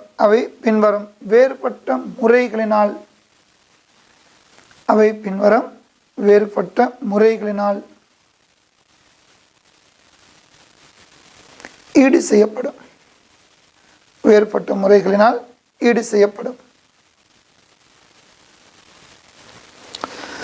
ரைட் அப்படியே நிறுத்தி போட்டு அடுத்த வரியில் உங்களோட ரிசோர்ஸ் புக்கில் 120வது பக்கம் 120வது பக்கம் இருக்குது 120வது பக்கம் இருக்குது 361 ரைட் கணங்க சொல்லுது 361 செவ்வை பார்த்தல் ஒரு கோடு சரி பார்த்தல் முறை சொல்கிறோம் சரியா 361 அப்புறம் உங்களோட ரிசோர்ஸ் புக்கில் 122வது பக்கம் 122வது பக்கம் இருக்குது 362 இருக்குது என்ன இருக்குது 362 இருக்குது ஒரு தாழ்த்தேற்ற முறையின் தாக்க சமன்பாடுகளை சமப்படுத்தல் ஈடு செய்தல் அதாவது தாழ்த்தேற்ற முறை சரி இப்படி உங்களோட ரிசோர்ஸ் புக்கில் இந்த ரெண்டை சொல்லிக்கிறாங்க அதுலேயும் இந்த செவ்வை பார்த்தல் சரி பார்த்தலுக்கு மாணவர்களே ரிசோர்ஸ் புக் டீச்சர்ஸ் கைடு ஒரு விடயத்தை மட்டும்தான் சொல்லுது. அணுக்களின் எண்ணிக்கையினால் அணுக்களின் எண்ணிக்கையை சமப்படுத்துகிற முறையை மட்டும்தான் சொல்லுது. இனி மின்னேற்றத்தை சொல்லிக்கிட்டு போது அதை பிரயோகிச்சு காட்டலாங்க, ஏற்றத்தை காட்ட இல்லை. கவனிங்க, ஆகோ முக்கியம். இதில் இந்த வகுப்பில் எக்ஸாம் எழுதினவங்க இருக்கிறாங்க, ரிப்பீட் ஸ்டூடெண்ட்ஸ் இருக்கிறீங்க, உங்களுக்கு நல்ல விலங்கு நான் சொல்கிறது. எங்கெங்கெல்லாம் இது எங்களுக்கு தாதுக்கு, இது எங்கெங்கெல்லாம் போய் உதைக்குதுன்னு உங்களுக்கு தெரியும். ரைட், பார்ப்போம். நீ 22 அதாவது ப்ராப்பர் பை ஜாக்களுக்கு எனக்கு தெரியாது, 3ஆம் அலகு தான் படிக்கணும்னு எனக்கு தெரியாது. எக்ஸாம் எழுதினவங்களே நல்ல தெரியும் நான் சொல்கிறது. கவனிங்க, மின்னேற்றம் ஆக முக்கியம். இது அணுக்கள், அது நீங்கள் ஓயில் சயின்ஸ் 7ஆம் 8ஆம் அணுக்கள் சாப்பிடுறது அண்ட் ரைட். மின்னேற்றம் அத்தியாவசியம் பிள்ளைகள். இதை ரிசோர்ஸ் புக்கோ டீச்சர்ஸ் கைடோ கண்டுக்கையில் சிலபஸுக்கு மிக முக்கியம். இதைத்தான் முக்கியத்துவம் கொடுத்து எழுதிக்கிறாங்க, சிலபஸ். ரைட், பரவாயில்ல, நாங்கள் 2 சொல்லணும். அடுத்து பாருங்கள், தாழ்த்தேற்ற முறைன்னா என்ன? இலக்கம் ஏற்கும் இலத்திரங்களின் எண்ணிக்கைகளை சமப்படுத்துறதுக்கு பேர் தாழ்த்தேற்ற முறை. ரைட், இது அப்படியே நாங்கள் கொப்பியில் எழுதிக்கிட்டு ஆரம்பிப்போம். எழுதுங்க. 361 செவ்வை பார்த்தல் ஒரு கோடு சரி பார்த்தல் முறை. அதுக்குள்ள 1 சொல்லுங்க. 1 அணுக்களின் எண்ணிக்கையினால் 2 மின் ஏற்றத்தினால் அணுக்களின் எண்ணிக்கையினால் 2 மின் ஏற்றத்தினால்.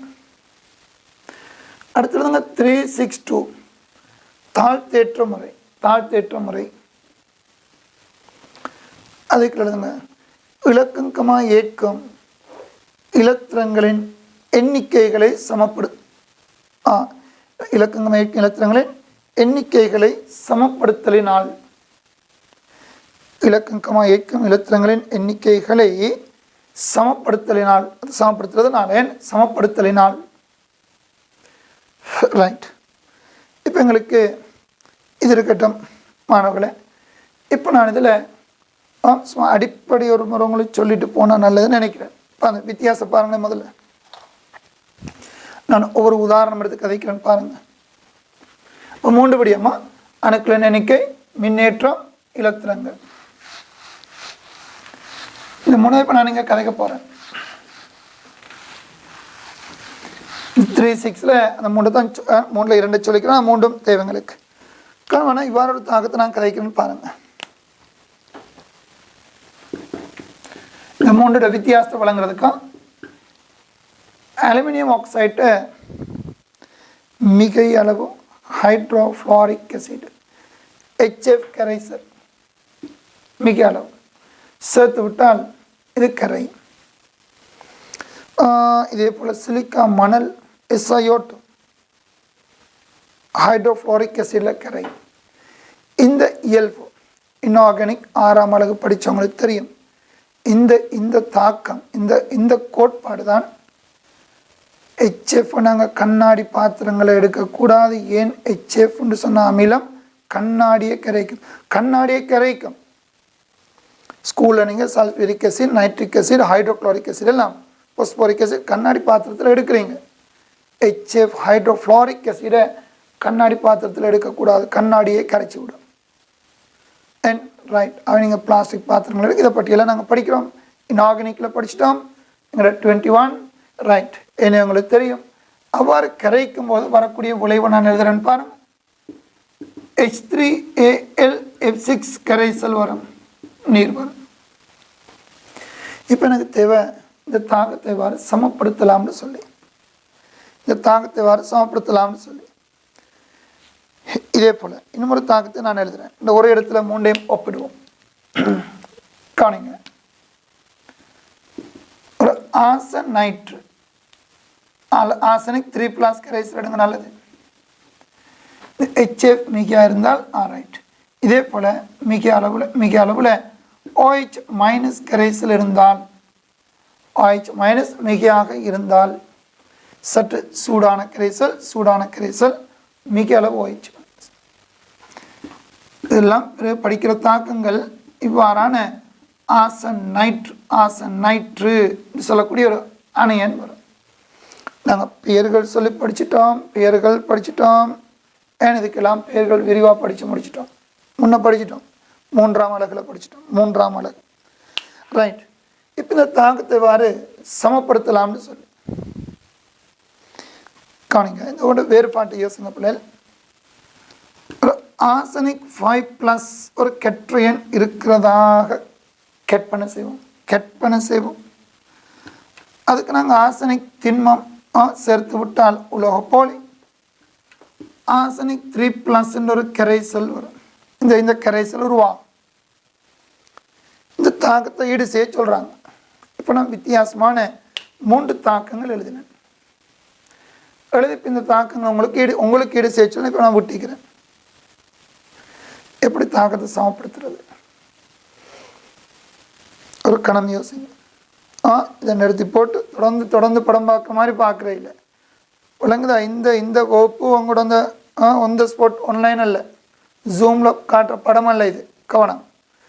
அதனால் நிறுத்துங்க. யூடியூப்பில் எப்படி செய்கிறீங்க அது போல் நிறுத்துங்க. நிறுத்தி போட்டு ஒரு கணம் யோசிங்க. நீங்கள் ஒரு முறை ட்ரை பண்ணுங்கள். 3 தாக்கத்தை அவங்களுக்கு சமப்படுத்த சொல்லிக்கிறேன். மிகை அளவு HF, மிகை OH மைனஸ், இந்த 3ஐயும் சமப்படுத்த சொல்லிக்கிறேன். இப்போ நீங்கள் என்ன செய்யணும்? யூடியூப்பில் போல் நிறுத்துங்க. நிறுத்தி போட்டு ஒரு கணம் ட்ரை பண்ணுங்கள். இந்த 3ஐயும் சமப்படுத்த ட்ரை பண்ணுங்கள். எக்ஸாம் எழுதுனவங்க இருப்பீங்க, அதே போல் இந்த முறை எழுத போகிறவங்க இருப்பீங்க, புதுசாக படிக்கிறவங்க இருப்பீங்க, அதை ஏற்கனவே படித்து போட்டு இதில் ஒரு ரிவிஷன் மாதிரி வந்து உட்காந்துருப்பீங்க. எல்லாருக்கும் சொல்கிறேன், புதுசாக படிக்கிறவங்க விட்டுடுங்க, என்னுடைய ஸ்டூடெண்ட்ஸ்லாம் தெரியாது. ரைட். இப்போ மாணவர்களே ஒரு கணத்தை அப்படியே நிறுத்தி போட்டு சமப்படுத்துங்க.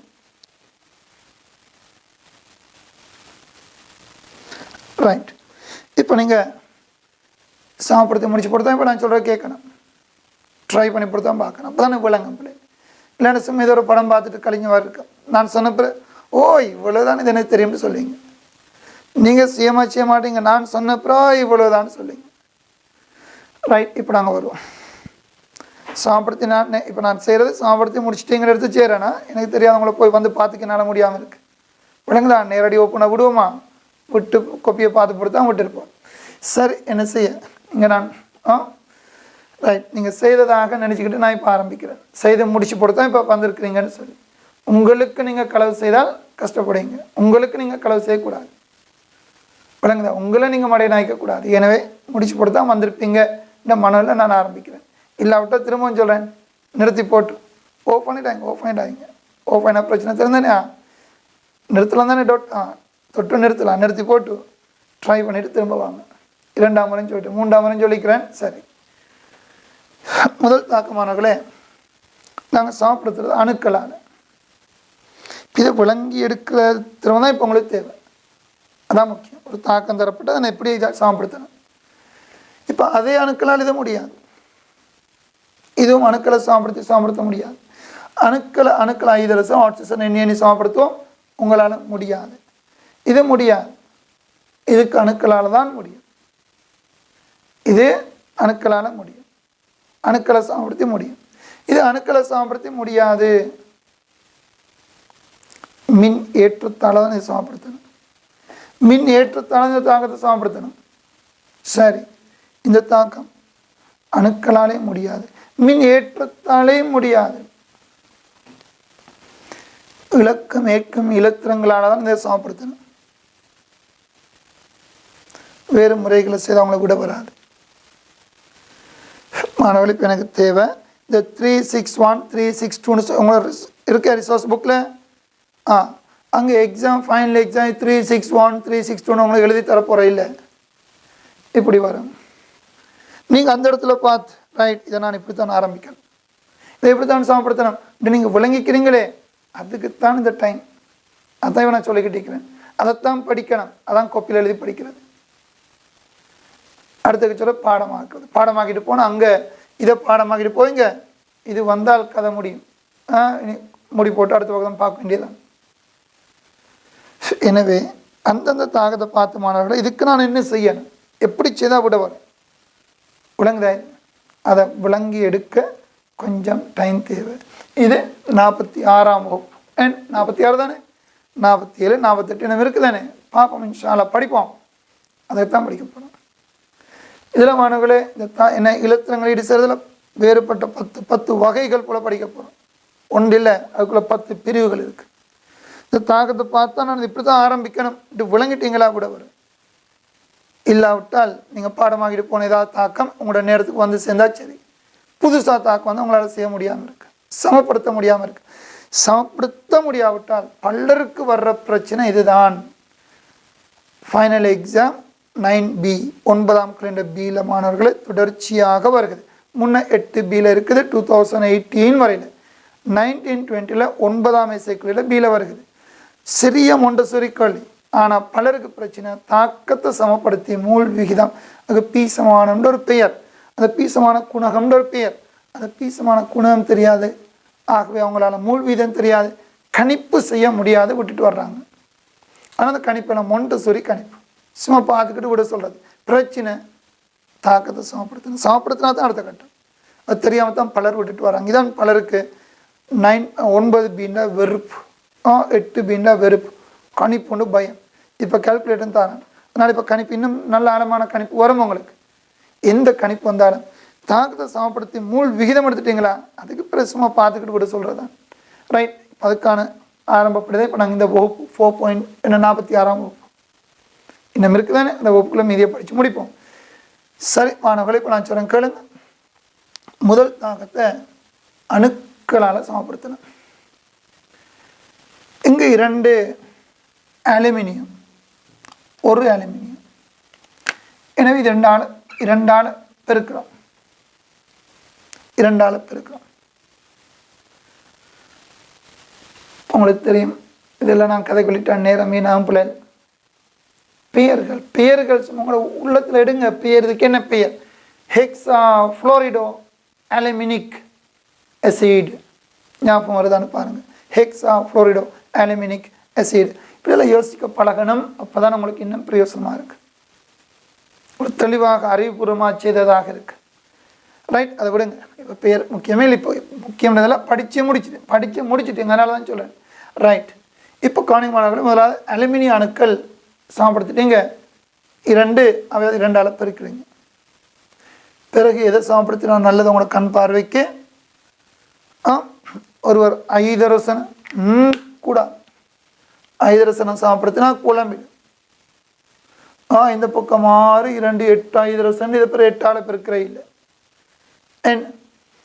இதெல்லாம் வருவோம், இதனை முதல் வகுப்பு சமப்படுத்தலேன்னு ரைட். ஏன் அது அப்போ நாங்கள் எப்படி ஆரம்பிக்கணும், இது எப்படி யோசிக்கணும், அடுத்த அணு எது, எல்லாம் சின்ன விஷயம், பெருசாக யோசிக்காங்க, பழகிடுவோம் சொல்கிறேன். இதான் ஆரம்பித்த மட்டும்.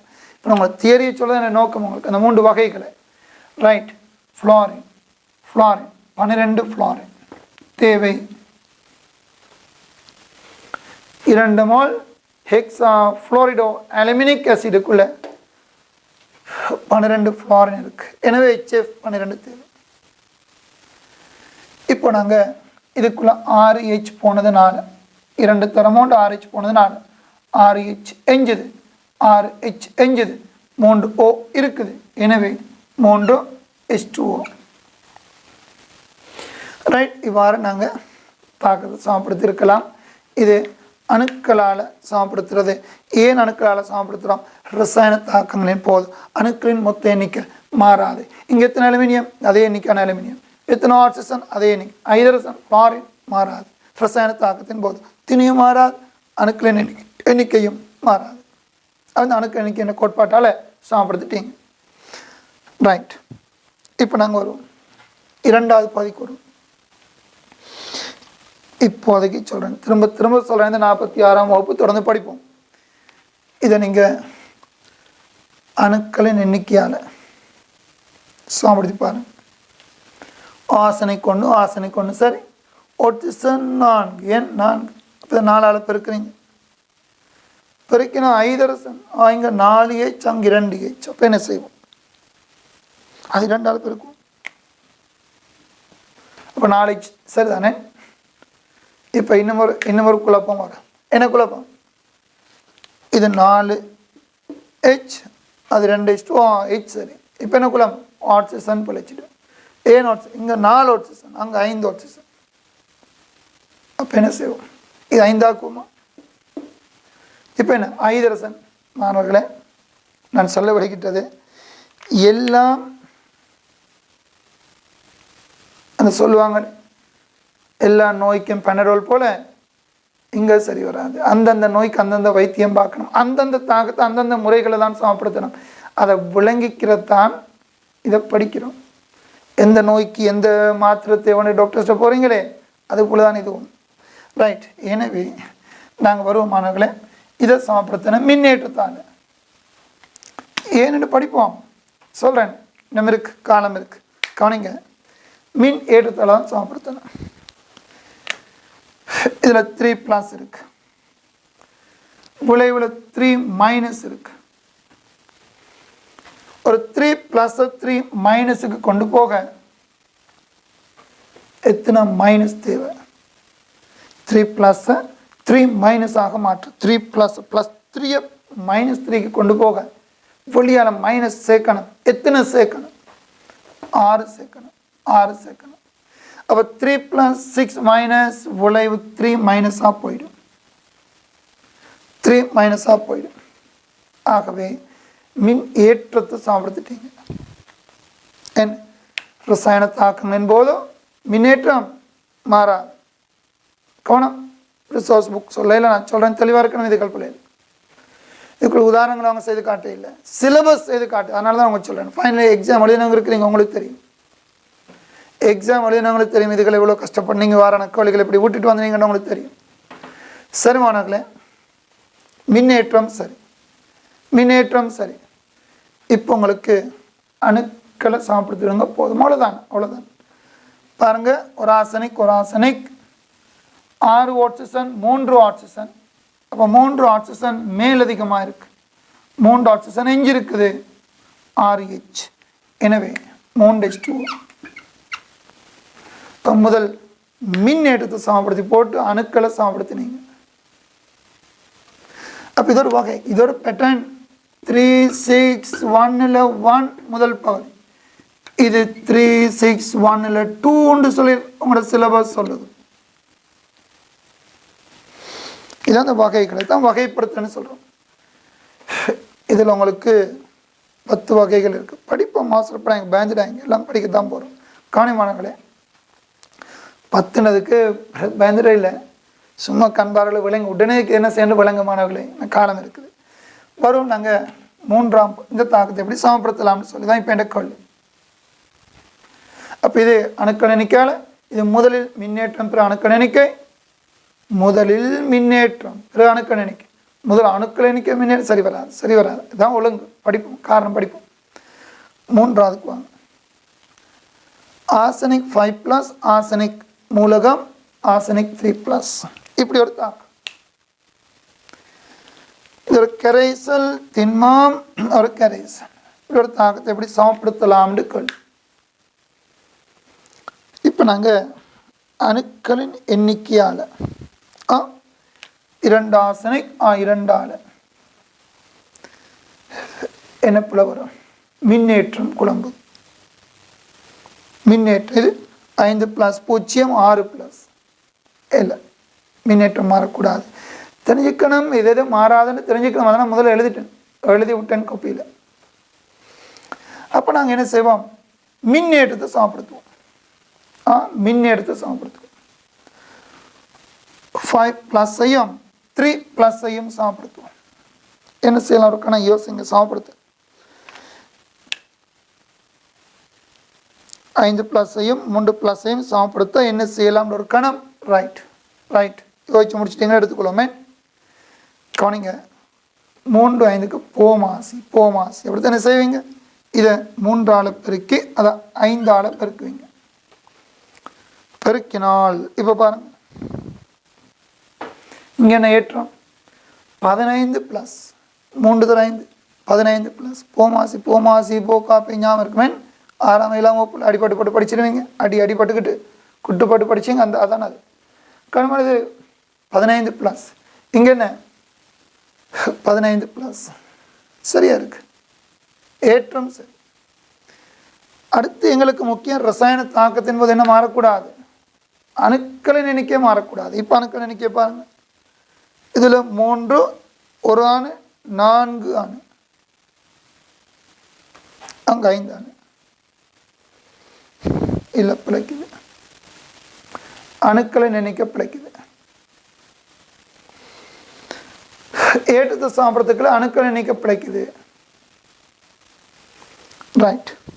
இப்போ அடுத்து நாங்கள் என்ன செய்யணும்? அப்போ என்ன செய்கிறது?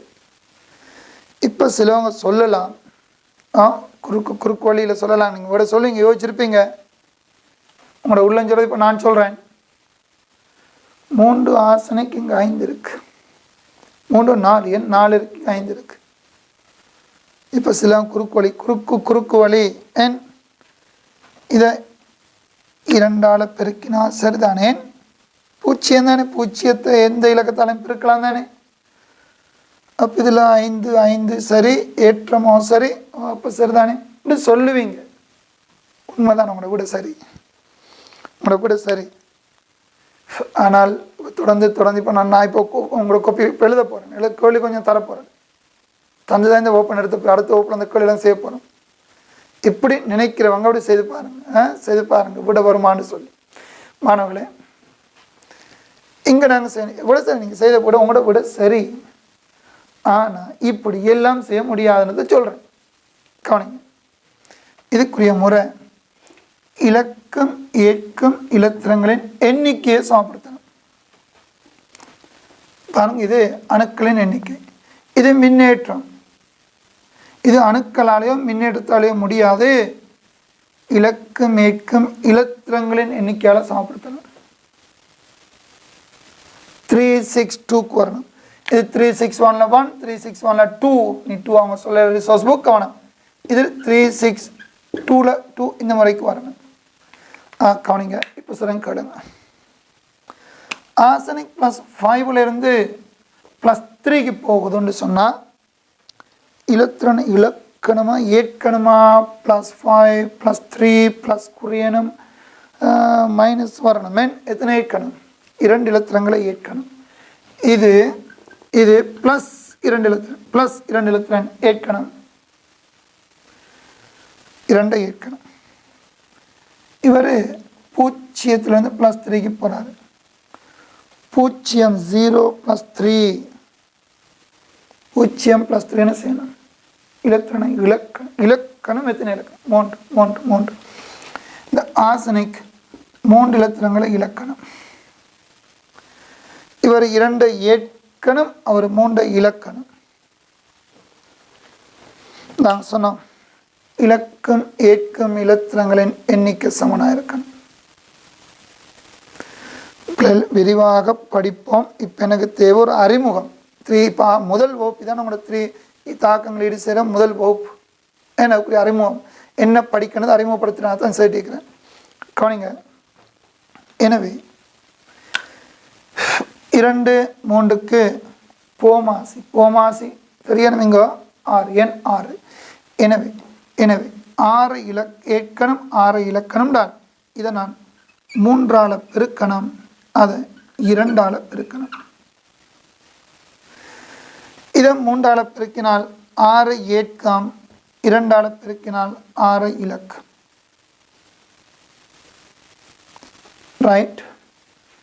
மூல் விகிதத்தை கண்டுட்டீங்க, அதுக்கு பேர் பீசமானம். பிறகு படிப்போம் பீசமான குணகம். இனி அணுக்களை சாப்பிடுத்துவோம். மொத்தம் 5 5ஆல் பெருக்குவோம். அவ்வளோதான். அப்போ நாங்கள் என்ன செய்தோம்? முதல்ல இலக்கம் ஏற்கும் இலத்திரங்களின் எண்ணிக்கைகளை சமப்படுத்தி போட்டு அணுக்களை சமப்படுத்தினோம். இனி மின்னேற்றம் பாருங்க, 15 15 எல்லாம் சரியாக வரும். ரசாயன தாக்கங்களின் போது என்னென்ன மாறாது அவ்வளோ சரியாக இருக்கும், மாறாமல் இருக்கு. ஈடு செய்யப்பட்ட சமன்பாட்டில் அந்த எதுவுமே மாறாது. ஈடு செய்யப்பட்ட சமன்பாட்டில் திணையம் மாறாது, அணுக்கள் எண்ணிக்கை மாறாது, மின்னேற்றம் மாறாது, வேற என்ன இலத்திர எண்ணிக்கை மாறாது, எல்லாம் சரியாக இருக்கு. இன்னும் இருக்கு மாறா காரணி என்னது? முதலாமலை படிச்சு சேர்த்துக்கொள்ளுங்க. அதெல்லாம் பிறகு சரி மாணவர்களே, இப்போ உங்களுக்கு விலங்கு இருக்கும். ரைட். இதில் என்ன பிரிவுகள் இருக்குது? சும்மா அறிமுகத்தை சொல்லிட்டேன். தாக்கங்கள் ஈடு செய்கிற நோக்கம் என்ன, நோக்கத்தை படி பிறகு கதைப்போம். எப்படி முதல் ஈடு செய்யலாம்ன்ற கருத்து. சரி,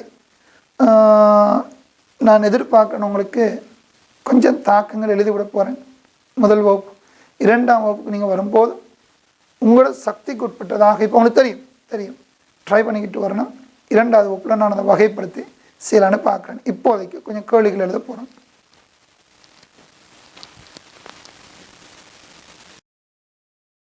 நல்லதாக இந்த கேள்விகள் எழுதி கொள்ளுங்க மாணவர்களே. இந்த கேள்வி எழுதி கொள்ளுங்க. இது நீங்கள் அடுத்த வகுப்பு 47ஆம் வகுப்புக்கு வரும்போது செய்து முடிச்சிடணும். இதில் நான் நினைக்கிறேன், நான் இதில் உங்களுக்கு செய்ய வேண்டிய எந்த ஒரு தேவையும் வராது. அடிப்படை தியரியை சொல்லிட்டேன், உங்களால் செய்யலாம். ஆக சுமார் 5ஆம் 6ஆம் வகுப்புக்குரிய கேள்விகள். ரைட். அடுத்த வகுப்பு நாங்கள் ஆழமான பகுதிக்கு போக போகிறோம். ரைட். அவை நீங்கள் இதை செய்து முடிச்சிடணும். நான் சில முக்கியமான இடங்களை மட்டும் நான் ஞாபகப்படுத்தியுடன் திரும்புவோம்.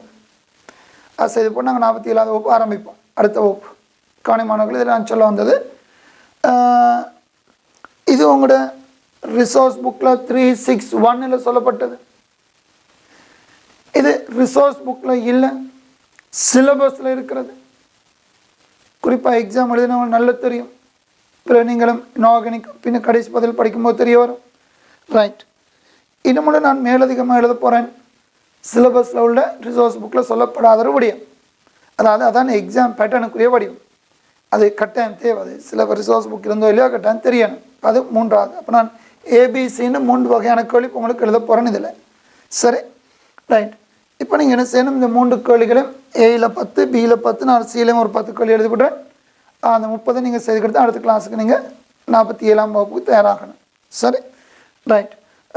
இப்போ மாணவர்களே, இந்த நேரம் நல்லா கூட்டிட்டுது. நாங்கள் 1 மணி நேரத்துக்குள்ளே கட்டுப்படுத்த முயற்சிக்கிறோம். என்ன செய்ய பரவாயில்லை. இப்போ மாணவர்கள் இதான் கேள்வி. கேள்வி எழுதுங்க. கேள்வி எழுதுங்க. பின்வரும் எழுதிக்கொள்ளுங்க. பின்வரும் தாக்கங்களை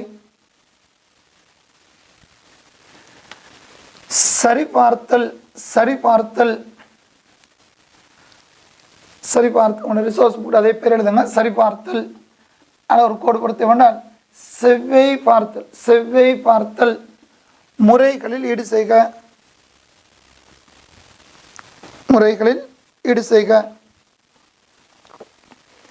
ரைட். அதில் ஏ சொல்லி அதில் 10 கேள்வி எழுதிக்கிறேன். ரைட். ஒவ்வொன்றும் நான் வாசிக்கத்தில் நிறுத்தி போட்டு கொப்பியில் எழுதிக்கலாம். தெரிந்தானே? ரைட். முறைகள் தெரியும், படிச்சுட்டிங்க முன்னமே. விசாரம் எங்கட குரூப் டி என்ன புதுசு உங்களுக்கு நான் முதல்ல ஒரு தகவல் உங்களுக்கு தந்திக்கிறேன். அதை நிறுத்தி பாருங்கள். அதில் ஒரு ட்ரைனிங் எடுங்க. அது 5 முறை திருப்பி பார்க்கலாம் தானே. அதில் ஒரு பயிற்சி எடுத்துக்கொள்ளுங்க, முன்னே நான் சொன்ன தகவலில் இருந்து. சரி மாணவர்களே, அப்போ நீங்கள் இதை எழுதலாம். எனக்கு உங்களுக்கு இது போர்டை பார்த்து அவ்வளோ நீங்கள் எழுதிக்கலாம். ரைட். பிறகு அதே போல் எழுதுங்க. பியில் ஒரு 10 கேள்வி இருக்குது. Al3OH minus AlO2 1 minus Al3 plus வேறு ஏதாவது உங்களுக்கு குழப்பமான zinc NO2 2 minus H3PO4 1 minus அது PO4 3 minus வேறு எதுவும் தெளிவில்லாமல் இது H2O3 2 minus thiosulfate H2O3 2 minus H plus இது H3 ரிப்ளை இருக்குது. H3N BO3 கவனம். H3BO3 சரியா இருக்குது. H3BO3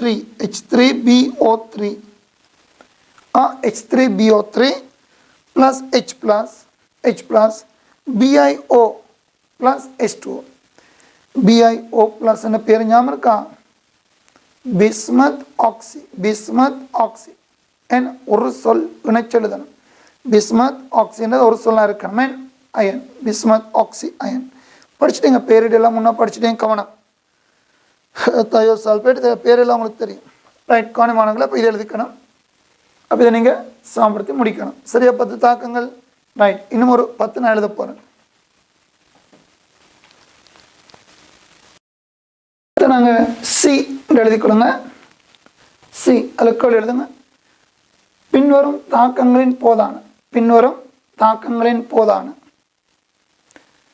விளைவுகளை இனங்கண்டு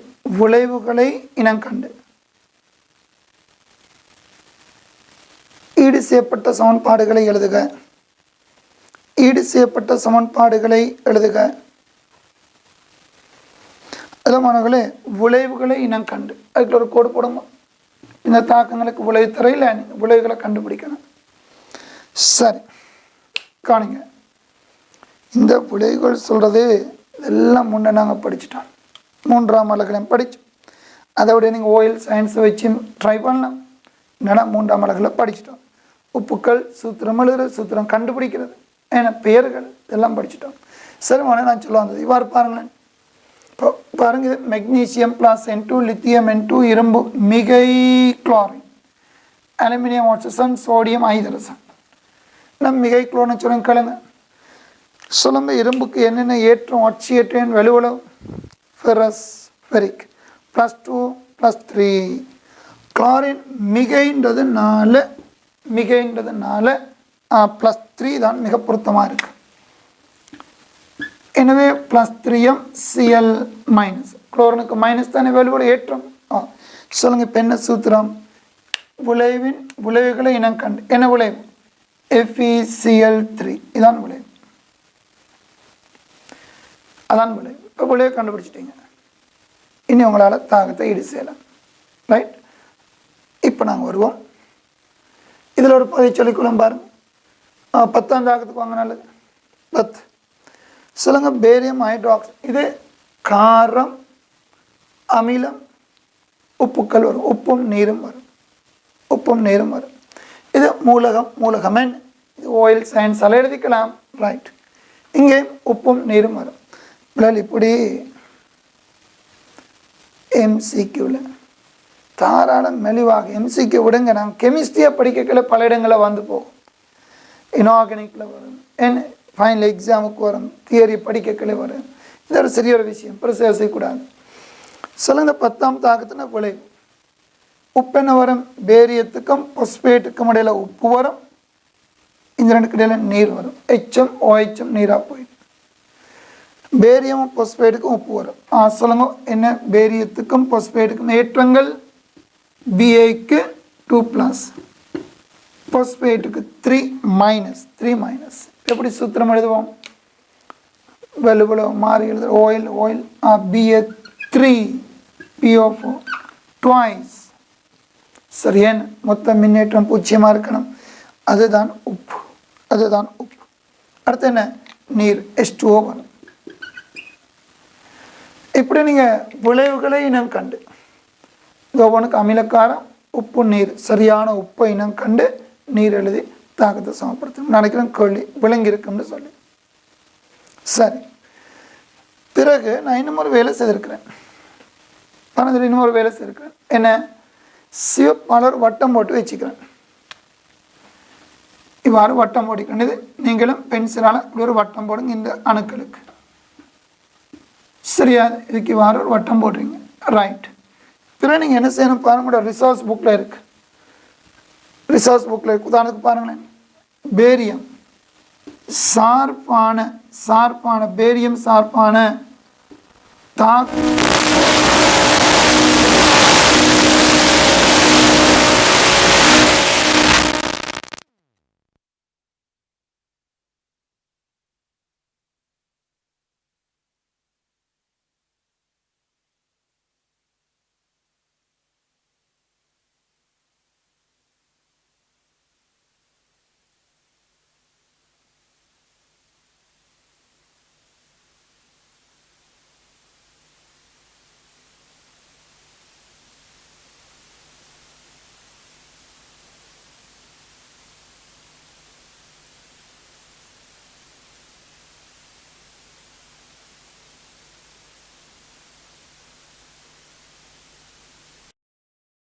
நல்லது.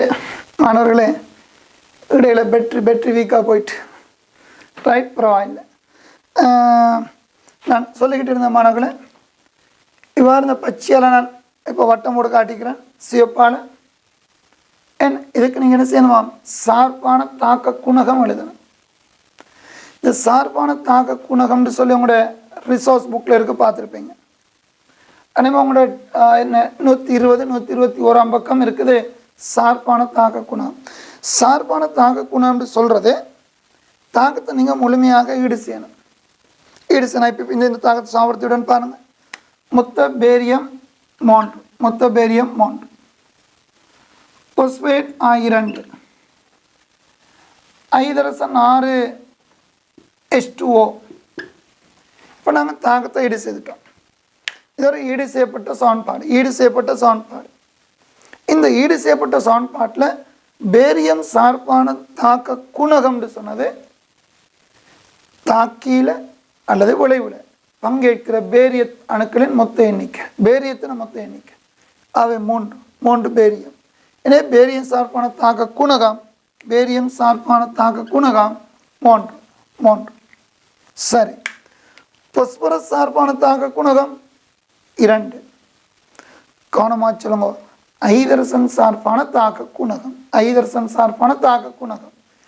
இதில் 6 12 H ஐதரசன் அணு சார்பான தாக்க குணம் 12. ஆக்சிஜன் சார்பான தாக்க குணம் இந்த இடம் 8 6 14 N 14 8 6 14. அது ஆக்சிஜன் சார்பான தாக்க குணகம் 16. H ஐதரசன் சார்பான தாக்க குணகம் 12. பேரியம் சார்பான தாக்க குணகம் 3. பொஸ்பரஸ் சார்பான தாக்க குணகம் 2. இது வந்து தாக்க குணகம்னு சொல்லு. ரைட். இப்போ நீங்கள் ஒரு வேலை செய்யணும். என்ன, இந்த வட்டம் போடப்பட்ட இந்த ஒவ்வொன்றுக்கும் தாக்க குணகங்கள் எழுதணும். உங்களோட முதல் வேலை என்ன செய்யணும், தாக்கத்தை சமப்படுத்தணும். இது போல் தாக்கத்தை சமப்படுத்தி அந்த குணகங்களையும் அந்தந்த இடங்களை குறித்து விடுங்க. அந்த மொழியை பழகிறதுக்கு இதுக்கெல்லாம் பெரிய கட்டுரை படிக்கிறதெல்லாம் மாணவர்களே, அந்த மொழி ரிசோர்ஸ் புக்கில் சொல்லப்பட்ட மொழி பழகிறதுக்கு நீங்கள் எழுதணும். சும்மா ஏதாவது ஒரு எம்சிக்கில் ஒரு விடையில் அப்படியே சும்மா தட்டிக்கிட்டு போயிடுவாங்க தாக்க குணகம்னு சொல்லி. இந்த தாக்கத்தை சமப்படுத்த சொல்லி போட்டு ஸ்ட்ரக்சர் வடிவில் ஒட்சிசன் சார்பான தாக்க குணகம் என்ன டப்ரன் யோசிக்கிறது இல்லை. பேரியத்தின் ஒட்சிசனா, பொஸ்போரிக் அமிலத்தின் ஒட்சிசனா அப்படியெல்லாம் விட கொடுப்பாங்க தானே எம்சிக்கு. ஏன் 5 விட தேவை தானே. பிற 2 சேர்ந்ததா, என்ன சேர்த்து கூட்டுறதா, அதை ஒன்று கழிக்கிறது, இப்படியெல்லாம் சும்மா குழப்புவாங்க. 5 விடைகள் எப்படி வரும். அவை நான் சொன்னது மாணவர்களை இந்த தாக்க குணாண்ட மொழி அந்த வசனத்தை விளங்கி கொடுங்க. சரி, நல்லது. இப்போ நாங்கள் இந்த வகுப்பு கொஞ்சம் கூட நேரம் போயிட்டு பரவாயில்லை. எங்களோட டி குரூப் மாணவர்களுக்கு இது முதல் வகுப்பாக இருக்கும் எங்களோட வெப்சைட்டில். ஏன் மற்றவங்களுக்கு பிரச்சனை இல்லை, முதல் சந்திக்கிற வகுப்பாக இருக்குது. ரைட். இதை விட்டு மாணவர்களே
மாணவர்களே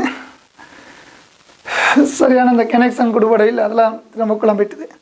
சரி, பரவாயில்ல. நான் சொன்னது யாரும் டியூட் கிடைக்காதவங்க இருந்தால் டியூட் கிடைக்க செய்வோம். வெப்சைட்டில் உள்ளவங்களுக்கு கிடைக்குமானவர்கள் யாரும் வழி ஸ்டூடெண்ட்ஸ் அல்லது தேவைன்னு சொன்னால் டியூட்ஸ்கள் எடுக்க நீங்கள் என்ன செய்யணும், இந்த நம்பருக்கு உங்களோட பெயர், எந்த ஊர், எந்த மாவட்டம், எந்த பேட்ச் 4 விடியம், அடுத்து email ID, WhatsApp number 6 Vidiem. இந்த 6 விடயங்களை நீங்கள் அனுப்பிட்டால் உங்களை டியூட் கிடைக்க செய்கிறதாக நான் சொல்ல வலிக்கிட்டேன். அதுவும் வெற்றி அவுட்டாக போயிட்டு நான் வெளியான தொடுப்பை செய்து விட்டேன். சரி மாணவர்களை, நாங்கள் படுத்த வகுப்பில் சந்திப்போம். நல்லது இருக்கட்டும்.